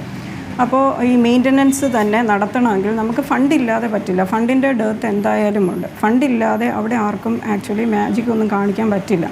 അപ്പോൾ ഈ ഒരു കാര്യം, അതായത് ഫണ്ട് വേണം. അടുത്തത് മെയിൻ്റനൻസ് വരുമ്പോൾ ആനുവൽ മെയിൻ്റനൻസ് മുമ്പ് പ്ലാൻ ഫണ്ടിലാണ് ചെയ്തുകൊണ്ടിരുന്നത്. അതിപ്പോൾ വീണ്ടും അതിൽ നിന്ന് ഡിറ്റാച്ച് ചെയ്തു. അപ്പോൾ HDS തന്നെ അത് ചെയ്യേണ്ടി വരുന്ന ഒരവസ്ഥയാണ് പല മെഷീൻസിൻ്റെയും. ഇതിന് മുന്നേ തന്നെ തിരുവനന്തപുരം മെഡിക്കൽ കോളേജിൽ റേഡിയോളജി ഡിപ്പാർട്ട്മെൻറ്റിലെ മെഷീൻസുമായിട്ട് ബന്ധപ്പെട്ട് നിങ്ങളെല്ലാവരും തന്നെ പല കാര്യങ്ങൾ റിപ്പോർട്ട് ചെയ്തു. അപ്പോൾ ഇവിടെ എല്ലാം HOD എന്തുകൊണ്ട് റിപ്പോർട്ട് ചെയ്യുന്നില്ല എന്നുള്ളൊരു ചോദ്യം വരുന്നു. HOD ആരും തന്നെ ഒരു കാര്യം മറച്ചു വെക്കാറില്ല. എല്ലാം കൃത്യസമയത്ത് തന്നെ അവർ മേലധികാരികൾക്ക് റിപ്പോർട്ട് ചെയ്യാറുണ്ട്. അപ്പോൾ അതിൽ പ്രശ്നങ്ങൾ വരുന്നത് ഇവിടെയാണ്. ഒന്ന്, ഫയലുകൾ വളരെ പതുക്കെ നീങ്ങുന്നു. 2, ഫണ്ടിൻ്റെ ഡെർത്ത്. അങ്ങനെയുള്ള കുറേ പ്രശ്നങ്ങൾ ഇവിടെയുണ്ട്. അതോടൊപ്പം തന്നെ മെഡിക്കൽ കോളേജിലെ ഫാക്കൽറ്റികൾ അസംതൃപ്തരാണ്. എന്തുകൊണ്ടാണ്? ഒന്ന്, വളരെയധികം കൂടി വരുന്ന വർക്ക് ലോഡ്, അതോടൊപ്പം തന്നെ ഈ സൗകര്യങ്ങളുടെ അപര്യാപ്തതയും. പിന്നെ നേരത്തെ അഡ്വക്കേറ്റ് പറയുകയുണ്ടായി ഈ കോവിഡ് സമയത്തുള്ള നമ്മുടെ പ്രവർത്തനത്തെക്കുറിച്ച്. ഈ കോവിഡ് സമയത്ത് മെഡിക്കൽ കോളേജ് ഫാക്കൽറ്റികളാണ് ഏറ്റവും കൂടുതൽ ഈ ഡെത്ത് റേറ്റ് കുറച്ച് കൊണ്ടുവരാനായിട്ട് അഹോരാത്രം പണിയെടുത്തവരാണ് ഞങ്ങൾ. എന്നിട്ട് ഞങ്ങളുടെ പേർവിഷൻ വന്നിട്ട് 5 വർഷത്തെ കുടിശ്ശികയാണ് ഞങ്ങൾക്ക് തരാനുള്ളത്. നാളിതുവരെ ആ കാര്യത്തിൽ ഒരു തീരുമാനവും ഉണ്ടായിട്ടില്ല. ഇപ്പോൾ അടുത്ത പേർവിഷൻ വരാൻ സമയമായി. 2016 കഴിഞ്ഞ് 2026 പേർവിഷൻ വരാൻ സമയമായി. സ്റ്റേറ്റ് ജീവനക്കാർക്ക് വരെ കൊടുത്തിട്ടുണ്ട്. എന്നിട്ട് ഞങ്ങളുടെ കാര്യത്തിൽ ഇന്നേ വരെ ഒരു തീരുമാനം എടുത്തിട്ടില്ല. അതോടൊപ്പം തന്നെ എൻട്രി കേഡറിൽ അസിസ്റ്റൻറ്റ് പ്രൊഫസേഴ്സ് കൂടുതൽ വരണം. നമുക്ക് ഡെഫിഷ്യൻസീസ് ഉണ്ട്. പുതിയ കോളേജസിൽ പോലും പോസ്റ്റുകൾ ക്രിയേറ്റ് ചെയ്താൽ പോലും പുതിയ ആൾക്കാർ വരണം എന്നുണ്ടെങ്കിൽ അവരുടെ പേയും അവർക്ക് വർക്ക് ചെയ്യാനുള്ള സാഹചര്യങ്ങളും ആകർഷകമാക്കണം. ഇങ്ങനെ ഒരുപാട് ഇഷ്യൂസ്, പുതിയ മെഡിക്കൽ കോളേജുകളിലെ ഇൻഫ്രാസ്ട്രക്ചർ ഡെഫിഷ്യൻസി, സ്റ്റാഫ് ഡെഫിഷ്യൻസി ഇപ്പോൾ റീസെൻ്റ്ലി നമ്മൾ കണ്ടതാണ്. കാസർഗോഡേക്കും വയനാടേക്കും ഇത് MBBS കോഴ്സ് തുടങ്ങാനായിട്ട് NMCയുടെ റിക്വയർമെൻറ്റ്സിനനുസരിച്ച് 40 പേരെ കാസർഗോഡേക്കും 22ഓളം പേരെ വയനാടേക്കും ഡെപ്യൂട്ടി ചെയ്യേണ്ടത്. അത് ഈ എക്സിസ്റ്റിംഗ് മെഡിക്കൽ കോളേജുകളിൽ നിന്നാണ്. ഈ മെഡിക്കൽ കോളേജുകളിൽ അതുകൊണ്ടുണ്ടാകുന്ന ഫാക്കൽറ്റിയുടെ ക്ഷാമം എങ്ങനെ പരിഹരിക്കും? അവർ ചെയ്തുകൊണ്ടിരുന്ന വർക്ക് ആര് ചെയ്യും? ഇതിനൊന്നും ഉത്തരമില്ല. അപ്പോൾ ഇങ്ങനെയുള്ള കാര്യങ്ങളിൽ പോസ്റ്റുകൾ ക്രിയേറ്റ് ചെയ്തതിന് ശേഷം മാത്രമേ പുതിയ മെഡിക്കൽ കോളേജുകളും ഫെസിലിറ്റീസ് ഉണ്ടാക്കിയതിന് ശേഷം മാത്രമേ തുടങ്ങാവുന്ന സംഘടന പലതവണ ആവശ്യപ്പെട്ടതാണ്. അപ്പോൾ ഫണ്ടുകൾ കൃത്യസമയത്ത് പ്രയോറിറ്റൈസ് ചെയ്ത് മെഡിക്കൽ മേഖലയിൽ ലഭ്യമാക്കുക എന്നുള്ളത് ഗവൺമെൻറ്റിൻ്റെ ഒരു പ്രയോറിറ്റി ആയി തന്നെ എടുക്കേണ്ടതുണ്ട്.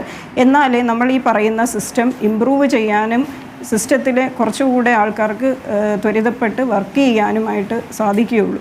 അപ്പോൾ സിസ്റ്റത്തിൻ്റെ പല ലെവലിലുള്ള പ്രശ്നങ്ങളുണ്ട്. ഈ പ്രശ്നങ്ങളെല്ലാം പരിഹരിക്കണം. അതുപോലെ എക്സാമിനേഷൻ നടത്താൻ കുഹാസിൻ്റെ യൂണിവേഴ്സിറ്റി എക്സാം നടത്തണമെങ്കിൽ പോലും കയ്യിൽ നിന്ന് കാശ് ചിലവാക്കേണ്ട അവസ്ഥയാണ് പല HODമാർക്കും ഉള്ളത്. അത് ഫണ്ടുകളെല്ലാം വളരെ അപര്യാപ്തമാണ് യൂണിവേഴ്സിറ്റിയിൽ നിന്ന് കിട്ടുന്നത് വരെ.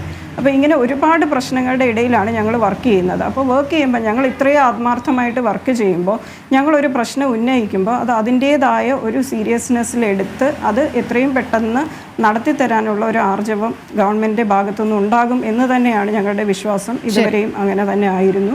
അപ്പോൾ ബഹുമാനപ്പെട്ട മന്ത്രി ഇന്ന് പറയുകയുണ്ടായി, ഈ പ്രശ്നങ്ങൾ പഠിച്ച് അതിൽ എത്രയും പെട്ടെന്ന് പരിഹാരത്തിനുള്ള നടപടിയെടുക്കും. അതൊരു ഒറ്റപ്പെട്ട പ്രശ്നമല്ല, പ്രശ്നം എല്ലാ മേഖലകളിലും ഉണ്ട്. അപ്പോൾ എന്താണ് റിയൽ ഇഷ്യൂ എന്നുള്ളത് മന്ത്രി പരിശോധിക്കും എന്ന് തന്നെയാണ് ഞങ്ങളുടെ വിശ്വാസം. വളരെ നന്ദി ഡോക്ടർ ടി റോസ്ന ബീഗം.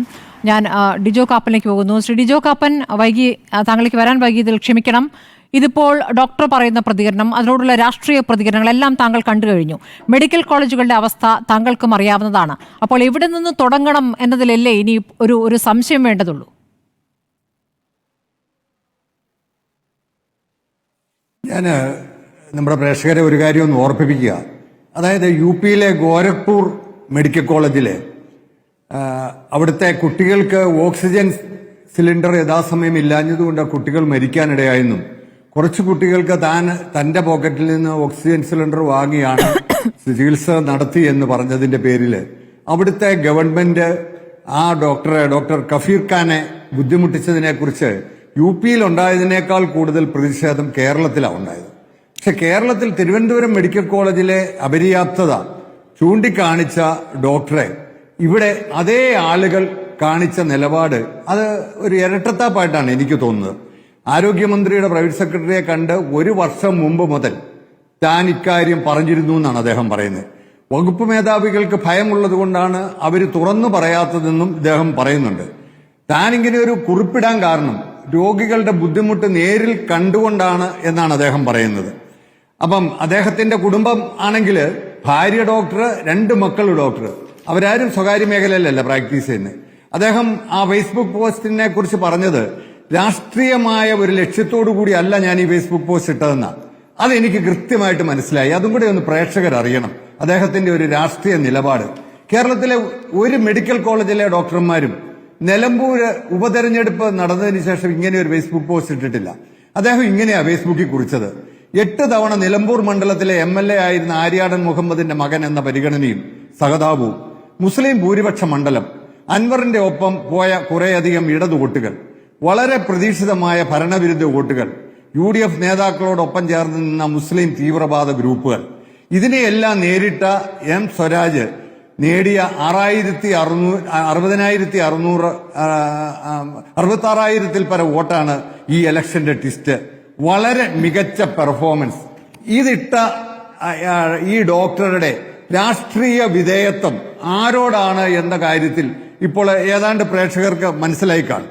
അപ്പം അദ്ദേഹം പറഞ്ഞ ഒരു കാര്യം, ഒരു ഇടതുപക്ഷ കുടുംബത്തിൽ നിന്ന് വന്ന ആളായിട്ട് പോലും അദ്ദേഹത്തെ ഇങ്ങനെയാണ് ഇവർ കൈകാര്യം ചെയ്യുന്നതെങ്കിൽ എനിക്ക് തോന്നുന്ന അദ്ദേഹം പറഞ്ഞ മെഡിക്കൽ കോളേജില് ഉപകരണങ്ങൾ ഇല്ല ശസ്ത്രക്രിയക്കെന്ന. ജനങ്ങളുടെ കയ്യിൽ ഒരു ഉപകരണമുണ്ട്. ആ ഉപകരണം ഉപയോഗിച്ച് അവരൊരു ചെറിയ ശസ്ത്രക്രിയ നിലമ്പൂര് നടത്തി. അവരൊരു മേജർ ശസ്ത്രക്രിയ അടുത്ത 2026 നടത്തിയാൽ എന്തായിരിക്കും സ്ഥിതി എന്ന് നമ്മളൊന്ന് മനസ്സിലാക്കണം. സ്മൃതി, ഒരു കാര്യം ഞാൻ ഇപ്പൊ തന്നെ പറയാം. ഒരു മാസത്തിനകം കോഴിക്കോട് മെഡിക്കൽ കോളേജിലെ ആരോഗ്യ രംഗത്തെക്കുറിച്ച് നിങ്ങൾക്ക് ചർച്ച നടത്തേണ്ടി വരും. അതിന്റെ കാരണം അവിടെ 242 PG ഡോക്ടർമാര് ഹൗസ് സർജൻസി കഴിഞ്ഞു പോയി. ഇനി അടുത്ത ആളുകളെ കിട്ടണമെങ്കിൽ സെപ്റ്റംബർ പകുതിയാവും. നമുക്കറിയാം, നമ്മുടെ മെഡിക്കൽ കോളേജുകളിലൊക്കെ ഒരു 2 മണി കഴിഞ്ഞു കഴിഞ്ഞാൽ പിന്നെ അവിടെ രോഗികളെ നോക്കുന്നത് മുഴുവൻ ഈ PG ഹൗസ് സർജൻസുമാരാണ്. അവര് ദിവസങ്ങൾ തന്നെ, ചില ആളുകളൊക്കെ 2 ദിവസം അടുപ്പിച്ച് വരെ ജോലി ചെയ്യേണ്ട ഒരു സ്ഥിതിയുണ്ട്. അപ്പം 56-ാമത്തെ വയസ്സിൽ 365 ദിവസത്തിൽ 360 ദിവസം ജോലി ചെയ്ത ഡോക്ടറാണ് ഇദ്ദേഹം. അദ്ദേഹത്തിന്റെ ഹാജർ റെക്കോർഡ് അങ്ങനെയാ പറയുന്നത്. അപ്പം അത് മാത്രമല്ല, അദ്ദേഹം പ്രൈമറി സ്കൂൾ മുതൽ PG വരെ സർക്കാരിന്റെ ഔദാര്യത്തിൽ അല്ലെങ്കിൽ ഞങ്ങളുടെ ജനങ്ങളുടെ നികുതിപ്പണം ഉപയോഗിച്ച് പഠിച്ച ഒരു വ്യക്തി എന്ന നിലയിൽ അദ്ദേഹത്തിന് ഒരു സോഷ്യൽ കമ്മിറ്റ്മെന്റ് ഉണ്ടെന്നുള്ള കാര്യത്തിൽ യാതൊരു തർക്കവുമില്ല. ഞാൻ ചോദിക്കുന്നത് ഏതെങ്കിലും ഒരു പ്രത്യേക സർക്കാരിന്റെ കാലത്ത് വരുന്ന വീഴ്ചയായിട്ടാണോ ഈ സിസ്റ്റത്തിലെ വീഴ്ചകളെ കാണേണ്ടത്? കാരണം UDF കാലത്തെ വീഴ്ചകളുടെ ലിസ്റ്റ് എടുത്ത് CPM കേന്ദ്രങ്ങളും അത് പ്രചരിപ്പിക്കുന്നുണ്ട്. അന്ന് വന്ന പത്രവാർത്തകൾ, അന്ന് വന്നിരിക്കുന്ന മുഖപ്രസംഗങ്ങൾ, അതൊക്കെ തന്നെ അവർക്കും ഒരു വാദമായി വരും. ആ വാദം തുടരുമ്പോൾ അങ്ങോട്ടും ഇങ്ങോട്ടും തർക്കിക്കുക എന്നതിനപ്പുറം ഒന്നും നടക്കുകയില്ല. ഇപ്പോൾ അറിയേണ്ടത് എങ്ങനെയാണ് ഈ സിസ്റ്റം ഫെയിലിയർ ഉണ്ടാക്കുന്നത്? അതൊരു രാഷ്ട്രീയ നേതൃത്വത്തിന്റെ ഇടപെടൽ കൊണ്ട് ഉണ്ടാക്കുന്ന ഒരു ഫെയിലിയർ ആണോ? അല്ലല്ല, ഇതിനകത്ത് LDF-ഉം UDF-ഉം ഒന്നും അല്ല. ഞാൻ റിപ്പോർട്ടറിന്റെ ചർച്ചയിൽ സാമ്പത്തിക പ്രതിസന്ധിയെ കുറിച്ച് പറഞ്ഞ ബൈറ്റ് ഉണ്ടെങ്കിൽ നിങ്ങൾ എടുത്തു നോക്കിക്കൂ. നമ്മൾ കഴിഞ്ഞ 1990 മുതൽ പറയുന്ന ഒരു കാര്യമുണ്ട്. ഇവിടുത്തെ ധനകാര്യമന്ത്രിമാർ, അത് ആര് ഇവിടെ കേരളം ഭരിച്ചാലും ധനകാര്യമന്ത്രിമാർ എന്നും പറയുന്നത് 1-ാം തീയതി ആകുമ്പോൾ ട്രഷറി പൂട്ടിയാൽ അവരുടെ ആങ്സൈറ്റി എന്ന് പറയുന്നത് ശമ്പളം മുടങ്ങിയെന്നാണ്. കോഴിക്കോട് മെഡിക്കൽ കോളേജിലോ തിരുവനന്തപുരം മെഡിക്കൽ കോളേജിലെ രോഗികൾ മരുന്ന് മേടിക്കാൻ പൈസ ഇല്ലാതെ മരിച്ചുപോയോ എന്നുള്ളത് ഇവിടെ ഇടത് ഭരിച്ചാലും വലത് ഭരിച്ചാലും അവർക്ക് ആർക്കും ഒരു ആങ്സൈറ്റി ഇല്ല. അപ്പം ഇവിടെ നമ്മളൊരു കാര്യം മനസ്സിലാക്കണം. നമ്മുടെ ബഡ്ജറ്റിന്റെ ഏതാണ്ട് 50% തുക ഇവിടുത്തെ ആരോഗ്യത്തിനും അതുപോലെ തന്നെ വിദ്യാഭ്യാസത്തിനും മാറ്റിവെക്കുന്നത്. ഞാൻ അതിന്റെ ഒരു കണക്കൂടെ ഞാൻ പ്രേക്ഷകർക്ക് മനസ്സിലാവുന്ന പോലെ പറയാം. 2022-23 52,275.91 കോടി രൂപയാണ് ഇത്തരത്തിൽ നമുക്ക് ആരോഗ്യ വിദ്യാഭ്യാസ രംഗത്ത് നമ്മൾ മുടക്കിയത്. അതിനകത്ത് ആകെ തിരിച്ചു കിട്ടിയത് 676.85 കോടി രൂപയാണ്. അതായത് ഈ മെഡിക്കൽ കോളേജിലെ പേ അവാർഡ് കൊടുക്കുന്നതും ഫീസിന്റെ കാര്യത്തിലുമൊക്കെ. അതേസമയം അത് 72-73 അത് 5.5% തിരിച്ചു കിട്ടിയിരുന്നു. ഇപ്പോൾ അത് കിട്ടുന്നത് നമുക്ക് തിരിച്ചു ലഭിക്കുന്നത് 1.3%. ഇത് 5% ആയിരുന്നെങ്കിൽ, അല്ലെങ്കിൽ 72 പോലെ ആയിരുന്നെങ്കിൽ 2,513 കോടി രൂപ കിട്ടിയേനെ. തമിഴ്നാട്ടിലൊക്കെ 6.8 കോടി രൂപ തിരിച്ചു കിട്ടുന്നുണ്ട്. ഇത് പറഞ്ഞാൽ ഉടനെ എന്നെ വിമർശിക്കുന്ന ആളുകൾ ഉടനെ ചോദിക്കും എല്ലാവരോടും പണം മേടിക്കണമെന്നാണ്. നമ്മളിവിടെ കണ്ടിരുന്നതാണ് AK ആന്റണിയുടെ കാലത്ത് അവിടെ 2 രൂപ മെഡിക്കൽ കോളേജില് ഈ ടോക്കൺ എടുക്കുമ്പോൾ മേടിക്കുന്നതിന് ഉണ്ടാക്കിയ എതിർപ്പ്. അതിനുശേഷം ഇപ്പോൾ അത് തുക കൂട്ടി. ആ തുകയാണ് സത്യത്തിൽ ഇന്ന് പല മെഡിക്കൽ കോളേജിലും എക്യുപ്മെന്റ്സ് മേടിക്കാനൊക്കെ ഉപകരിക്കപ്പെടുന്നത്. എന്നിട്ട് അവര് സ്കാനിംഗ് മെഷീൻ മേടിച്ചാൽ ആ സ്കാനിങ്ങിന് വേണ്ടിയിട്ട് നിർദ്ധരായ രോഗികളെ ഒഴിച്ച് ബാക്കിയുള്ളവരുടെയൊക്കെ 1000 രൂപ മേടിക്കും. അപ്പോഴേക്കും നമ്മുടെ സ്വകാര്യ മേഖല അവിടെ മേടിക്കുന്നത് 4,000-5,000 രൂപയാണ്. അങ്ങനത്തെ ചില ഗുണങ്ങൾ ഈ ഗവൺമെന്റിന്റെ അല്ലെങ്കിൽ മെഡിക്കൽ കോളേജുകളിലെയും താലൂക്ക് ആശുപത്രികളിലും ഉണ്ടായിരുന്നു. പക്ഷേ അവിടെയൊക്കെ ഇപ്പം മരുന്ന് കിട്ടുന്നില്ല. മെഡിക്കൽ കോർപ്പറേഷന് കുടിശ്ശിക വന്നതുകൊണ്ട് ആ പണം അവര് സപ്ലൈ ചെയ്യുന്നില്ല. അതാണ് ഈ ഡോക്ടർ ചൂണ്ടിക്കാണിക്കാൻ ശ്രമിച്ചതെന്നാണ് ഞാൻ മനസ്സിലാക്കുന്നത്. അതിന് അദ്ദേഹത്തെ ക്രൂശിക്കാൻ അല്ലെങ്കിൽ അദ്ദേഹത്തിന്റെ തലയിൽ മുൾക്കിരീടം വയ്ക്കാൻ ആര് പോയാലും പൊതുസമൂഹം അദ്ദേഹത്തോടൊപ്പമായിരിക്കും എന്നുള്ള കാര്യമാണ് ഈ അവസരത്തിൽ എനിക്ക് പറയാനുള്ളത്. അതുകൊണ്ട് ഈ രാഷ്ട്രീയ കാഴ്ചപ്പാടല്ല ഇതിനകത്ത് വേണ്ടത്. ഇതിനകത്ത് വേണ്ടത് എങ്ങനെ ഈ പ്രതിസന്ധി കാലാകാലങ്ങളിൽ അല്ലെങ്കിൽ ജനങ്ങൾക്ക് കൃത്യമായി ആരോഗ്യ മെഡിക്കൽ കോളേജിൽ ചെന്നാൽ അവർക്ക് പുറത്തുനിന്ന് മരുന്ന് വാങ്ങാതെ പുറത്തുനിന്ന് പഞ്ഞി വാങ്ങിക്കൊടുക്കാതെ എങ്ങനെ ചികിത്സിക്കാൻ കഴിയും എന്നുള്ളതാണ്. അത് ഇന്നത്തെ സാഹചര്യത്തിൽ കേരളം അതിഭീകരമായ സാമ്പത്തിക പ്രതിസന്ധി പോവുക. അങ്ങനെയുള്ള സമയത്ത് ഇവിടെ മറ്റു പല ചില കാര്യങ്ങൾക്ക് വേണ്ടി 100-150 കോടി പണം മുടക്കുന്നതിലാണ് ഞങ്ങളെ പോലെയുള്ളവർ ദുഃഖിക്കുന്നത്. അത് ആ പണം കൂടി മെഡിക്കൽ കോളേജ് പോലെയുള്ള രംഗത്തെ രോഗികൾക്ക് കൊടുത്തായിരുന്നെങ്കിൽ ഒരുപക്ഷെ ഈ ഗവൺമെന്റിന്റെ കിരീടത്തിൽ ഒരു പൊൻതൂവലാകുമായിരുന്നു. ശരി ശരി, ഞാൻ അഡ്വക്കേറ്റ് അരുൺകുമാറിലേക്ക് വരാം ഇടവേളയ്ക്ക്. അരുൺകുമാർ, ചുരുക്കി പറയണം. നേരത്തെ നവാസ് ചൂണ്ടിക്കാണിച്ചൊരു കാര്യമുണ്ടല്ലോ, കോഴിക്കോട് മെഡിക്കൽ കോളേജ് ആശുപത്രിയുമായി ബന്ധപ്പെട്ട് വലിയ ലക്ഷങ്ങൾ കൊടുത്ത് മെഷീനുകൾ വാങ്ങുന്നു, എന്നിട്ട് അതിന്റെ വാറണ്ടി എക്സ്പയർ ആവുന്നു, അത് ഉപയോഗിക്കാൻ പറ്റാത്ത അവസ്ഥ വരുന്നു. ഇത് പല സ്ഥലങ്ങളായി പല രൂപത്തിലാണ് വിഷയങ്ങൾ വരുന്നത്. ഇതിനെയൊക്കെ എങ്ങനെയാണ് അഡ്രസ്സ് ചെയ്യാതെ പോകുന്നത് എന്നുള്ളതാണ്. പരാതി ഉറപ്പായിട്ടും വന്നു കാണുമല്ലോ. ശ്രീ നവാസ് തന്നെ പറഞ്ഞു ഇതുവരെ പുറത്തുവിടാത്ത റൈറ്റ് ടു ഇൻഫർമേഷൻ ആക്ട് പ്രകാരമുള്ള മറുപടി എന്ന്. അങ്ങ് അത് പുറത്തുവിടണം. ഏതെങ്കിലും ഉദ്യോഗസ്ഥന്മാരോ ഹോസ്പിറ്റൽ അഡ്മിനിസ്ട്രേഷൻ അതോറിറ്റിയോ മാനേജ്മെന്റ് അതോറിറ്റിയോ വീഴ്ച വരുത്തിയിട്ടുണ്ടെങ്കിൽ മാതൃകാപരമായിട്ട് അന്വേഷണം നടത്തണം, നടപടി സ്വീകരിക്കണം. ഇപ്പോൾ ഗവൺമെന്റ് പ്രഖ്യാപിച്ച വൈറോളജി ഇൻസ്റ്റിറ്റ്യൂട്ട് ആലപ്പുഴയിലെ തോന്നക്കലിൽ കൃത്യമായിട്ട് തന്നെ പ്രവർത്തനം ആരംഭിച്ചിട്ടുണ്ട്. നല്ല ഇൻസ്പെക്ഷൻ നടക്കുന്നുണ്ട്, പരിശോധന നടക്കുന്നുണ്ട്. കുറവുകളുണ്ടെങ്കിൽ നമുക്ക് പരിശോധിക്കാം. പിന്നെ ഞാനിപ്പോൾ ഒരു 48ഓളം പത്രവാർത്തകൾ UDF കാലത്തെ അങ്ങ് അയച്ചിട്ടുണ്ട്. കാരണം ഇത് UDF കാലത്ത് അടിസ്ഥാന സൗകര്യങ്ങളില്ലാത്തതും രോഗികൾക്കുണ്ടായിട്ടുള്ള ബുദ്ധിമുട്ടും അതുപോലെ രോഗനിർണയം വന്ന പാളിച്ചയും രോഗം ചികിത്സിക്കുന്നതിൽ വന്ന പാളിച്ചയൊക്കെ ഉണ്ട്. ഇത് ഏതെങ്കിലും തരത്തിൽ ഗവൺമെന്റിന്റെ വീഴ്ചയായിട്ടല്ല കരുതേണ്ടത്. എവിടെയാണോ കുറവ് അത് കണ്ടെത്തി പരിഹരിക്കണം. അതോടൊപ്പം തന്നെ ഇപ്പൊ റോസ്നാര ബീഗം പറഞ്ഞു ഞങ്ങളുടെ വിഷയങ്ങളെല്ലാം ഗവൺമെന്റിന്റെ ശ്രദ്ധയിൽപ്പെടുത്തിയിട്ടുണ്ട്, മന്ത്രിയുടെ ശ്രദ്ധയിൽപ്പെടുത്തിയിട്ടുണ്ട്. ഇതിനു മുമ്പ് അതെല്ലാം പരിഗണിക്കുന്ന സാഹചര്യമാണ് ഉണ്ടായത്. അതുകൊണ്ട് ഞങ്ങൾ പ്രതീക്ഷയോടെ കാത്തിരിക്കുന്നു. ഏതെങ്കിലും കുറവുണ്ടെങ്കിൽ നമുക്ക് പരിഗണിക്കാം. അതുപോലെ തന്നെ ഇപ്പോ ഇദ്ദേഹം പറഞ്ഞു ഡിജോ കാപ്പൻ അത് മന്ത്രിയെ സമീപിച്ചിരുന്നു, മന്ത്രിയുടെ PS കണ്ടിരുന്നു, വീഴ്ച വരുത്തി. അങ്ങനെയല്ല ഡോക്ടർ ഹാരിസ് ഇവിടെ പറഞ്ഞത്. ഈ വിഷയവുമായി ബന്ധപ്പെട്ടുകൊണ്ട് മന്ത്രിയുടെ ഓഫീസിലൊന്നും പോയിട്ടില്ല. അദ്ദേഹത്തിന്റെ തന്നെ ഡിപ്പാർട്ട്മെന്റിലെ ന്യൂറോളജി ഡിപ്പാർട്ട്മെന്റുമായി ബന്ധപ്പെട്ടുണ്ടായിട്ടുള്ള വീഴ്ചയാണ്, യൂറോളജിയിൽ ഉണ്ടായിട്ടുള്ള വീഴ്ചയാണ്. 67 ലക്ഷം രൂപയാണ് കഴിഞ്ഞ വർഷം ഈ ഡിപ്പാർട്ട്മെന്റിൽ മാത്രം മുടക്കിയത്. മെഡിക്കൽ കോളേജിന് കൊടുത്തത് 712 കോടി രൂപയാണ്. അപ്പോൾ ഏതെങ്കിലും തരത്തിൽ ഫയലുകൾ നീങ്ങാത്തതിന്റെ പ്രശ്നം, തീരുമാനമെടുക്കുന്നതിൽ കാലതാമസം വരുന്നു, അതിന്റെ ഭാഗമായി രോഗികൾ ബുദ്ധിമുട്ടുന്ന അവസ്ഥ, അത് കേരളത്തിൽ ഉണ്ടാകാൻ പാടില്ല. പിന്നെ UDF പ്രതിനിധി പറയാണ് ആ കണക്ക് ഈ കണക്ക്. ഇവിടെ മാതൃമരണം, ശിശു മരണം, മറ്റെല്ലാ എടുത്തു നോക്കുക, ഏതു മേഖല എടുത്തു നോക്കുക, മറ്റു സംസ്ഥാനങ്ങളിൽ ഒരുപടി മുന്നിലാണ് നമ്മളെന്ന് കേന്ദ്ര ഗവൺമെന്റ് വരെ അംഗീകരിച്ച് ഏകദേശം 33 തവണയാണ് കേരളത്തിന്റെ ശിശു വകുപ്പിന് കൃത്യമായിട്ടുള്ള അവാർഡ് കൊടുക്കുന്ന സാഹചര്യം ഉണ്ടായിട്ടുള്ളത്. ഇതൊക്കെ നമ്മുടെ മുന്നിലുണ്ട്. അപ്പോൾ വിഷയത്തെ വിഷയമായിട്ട് കാണാം. കുറവുകളുണ്ടോ അത് പരിഹരിക്കാൻ ഗവൺമെന്റ് തയ്യാറാണ്. ഏതായാലും മെഡിക്കൽ മേഖലയിൽ നിന്ന് തന്നെ ഇത്തരത്തിലുള്ള ചൂണ്ടിക്കാണിക്കലുകൾ അത് സ്വാഗതാർഹമാണ്. ആ സിസ്റ്റത്തിൽ എവിടെ വിള്ളലുണ്ടോ കുറവുണ്ടോ അത് പരിഹരിച്ചുകൊണ്ട് ഈ സിസ്റ്റത്തെ ഏറ്റവും കൃത്യമായി വികസിത രാജ്യങ്ങളിൽ കിട്ടുന്ന സൗകര്യങ്ങളെക്കാൾ അപ്പുറത്ത് സൗകര്യം കിട്ടുന്ന ഒരു സംസ്ഥാനമാക്കി നമ്മുടെ സംസ്ഥാനത്തെ മാറ്റണം. അതിന് കൂട്ടായിട്ടുള്ള ഇടപെടലാണ് ആവശ്യം. അത് ഈ ചർച്ച അതിന് ഉപകരിക്കുമെങ്കിൽ അത് ഉപകരിക്കട്ടെ. ശരി, ഓരോ കാലത്തെയും സർക്കാരുകൾ തമ്മിലുള്ള താരതമ്യം നടത്തുന്നതിൽ ഒരു അർത്ഥവുമില്ല. കാരണം അവിടെ നിന്ന് പിന്നാക്കം പിന്നെയും പോകുമ്പോൾ നായനാർ സർക്കാരിന്റെ അവസാന കാലത്തുണ്ടായ ഒരു സംഭവം കൂടി, മെഡിക്കൽ കോളേജിൽ ഒരു ചിത്രം, ആ ചിത്രം ഏത് രൂപത്തിൽ കേരളം ചർച്ച ചെയ്തു നമുക്ക് ഓർമ്മയുണ്ടല്ലോ. അപ്പോൾ അങ്ങനെ പോയി കഴിഞ്ഞാൽ ഒരുപാട് വിഷയങ്ങൾ ഉണ്ടാകും. അങ്ങനെയല്ല, ഇപ്പോൾ ഭരിക്കുന്നവർ എന്തൊക്കെ കാര്യത്തിൽ മാറ്റം വരുത്തുന്നു അതിനാണല്ലോ രണ്ടാമതും തിരഞ്ഞെടുത്തത്. 9 വർഷമായി ഇവിടെ ഭരിക്കുന്നു. ഈ വീഴ്ചകളുമായി ബന്ധപ്പെട്ട് കാര്യങ്ങൾ ചോദിക്കുമ്പോൾ റിപ്പോർട്ടുകൾ തേടി എന്നുള്ള ഉത്തരം, ആ റിപ്പോർട്ടുകളിന്മേൽ എന്തൊക്കെ നടപടിയെടുത്തു എന്നുള്ള കാര്യം കൂടി നമ്മുടെ മുന്നിലേക്ക് വരേണ്ടതുണ്ട്. അപ്പോഴാണ് അതിൽ സുതാര്യതയുണ്ടാവുക. ഈ മന്ത്രി ഡോക്ടർ ഹാരിസ് പറഞ്ഞ കാര്യത്തിൽ മന്ത്രി ഇപ്പോൾ പറഞ്ഞിരിക്കുന്ന റിപ്പോർട്ട് തേടലാണ്. അതുമേൽ എത്രത്തോളം വേഗമുണ്ടാകും, അതോടൊപ്പം വിവിധ മെഡിക്കൽ കോളേജ് ആശുപത്രികളുമായി ബന്ധപ്പെട്ട് ഉയരുന്ന വിഷയങ്ങൾ, അതിന്മേൽ എത്രത്തോളം നടപടികൾ ഉണ്ടാകും, ഇതാണ് കേരളം കാത്തിരിക്കുന്നത്. വളരെ നന്ദി advocate KS Arunkumar, PK Navas, Dijo Kappan, doctor T Rosnara Beegum, അതോടൊപ്പം ചർച്ചയിൽ തുടക്കത്തിൽ പങ്കെടുത്ത ഡോക്ടർ ഹാരിസ് ചിറക്കൽ.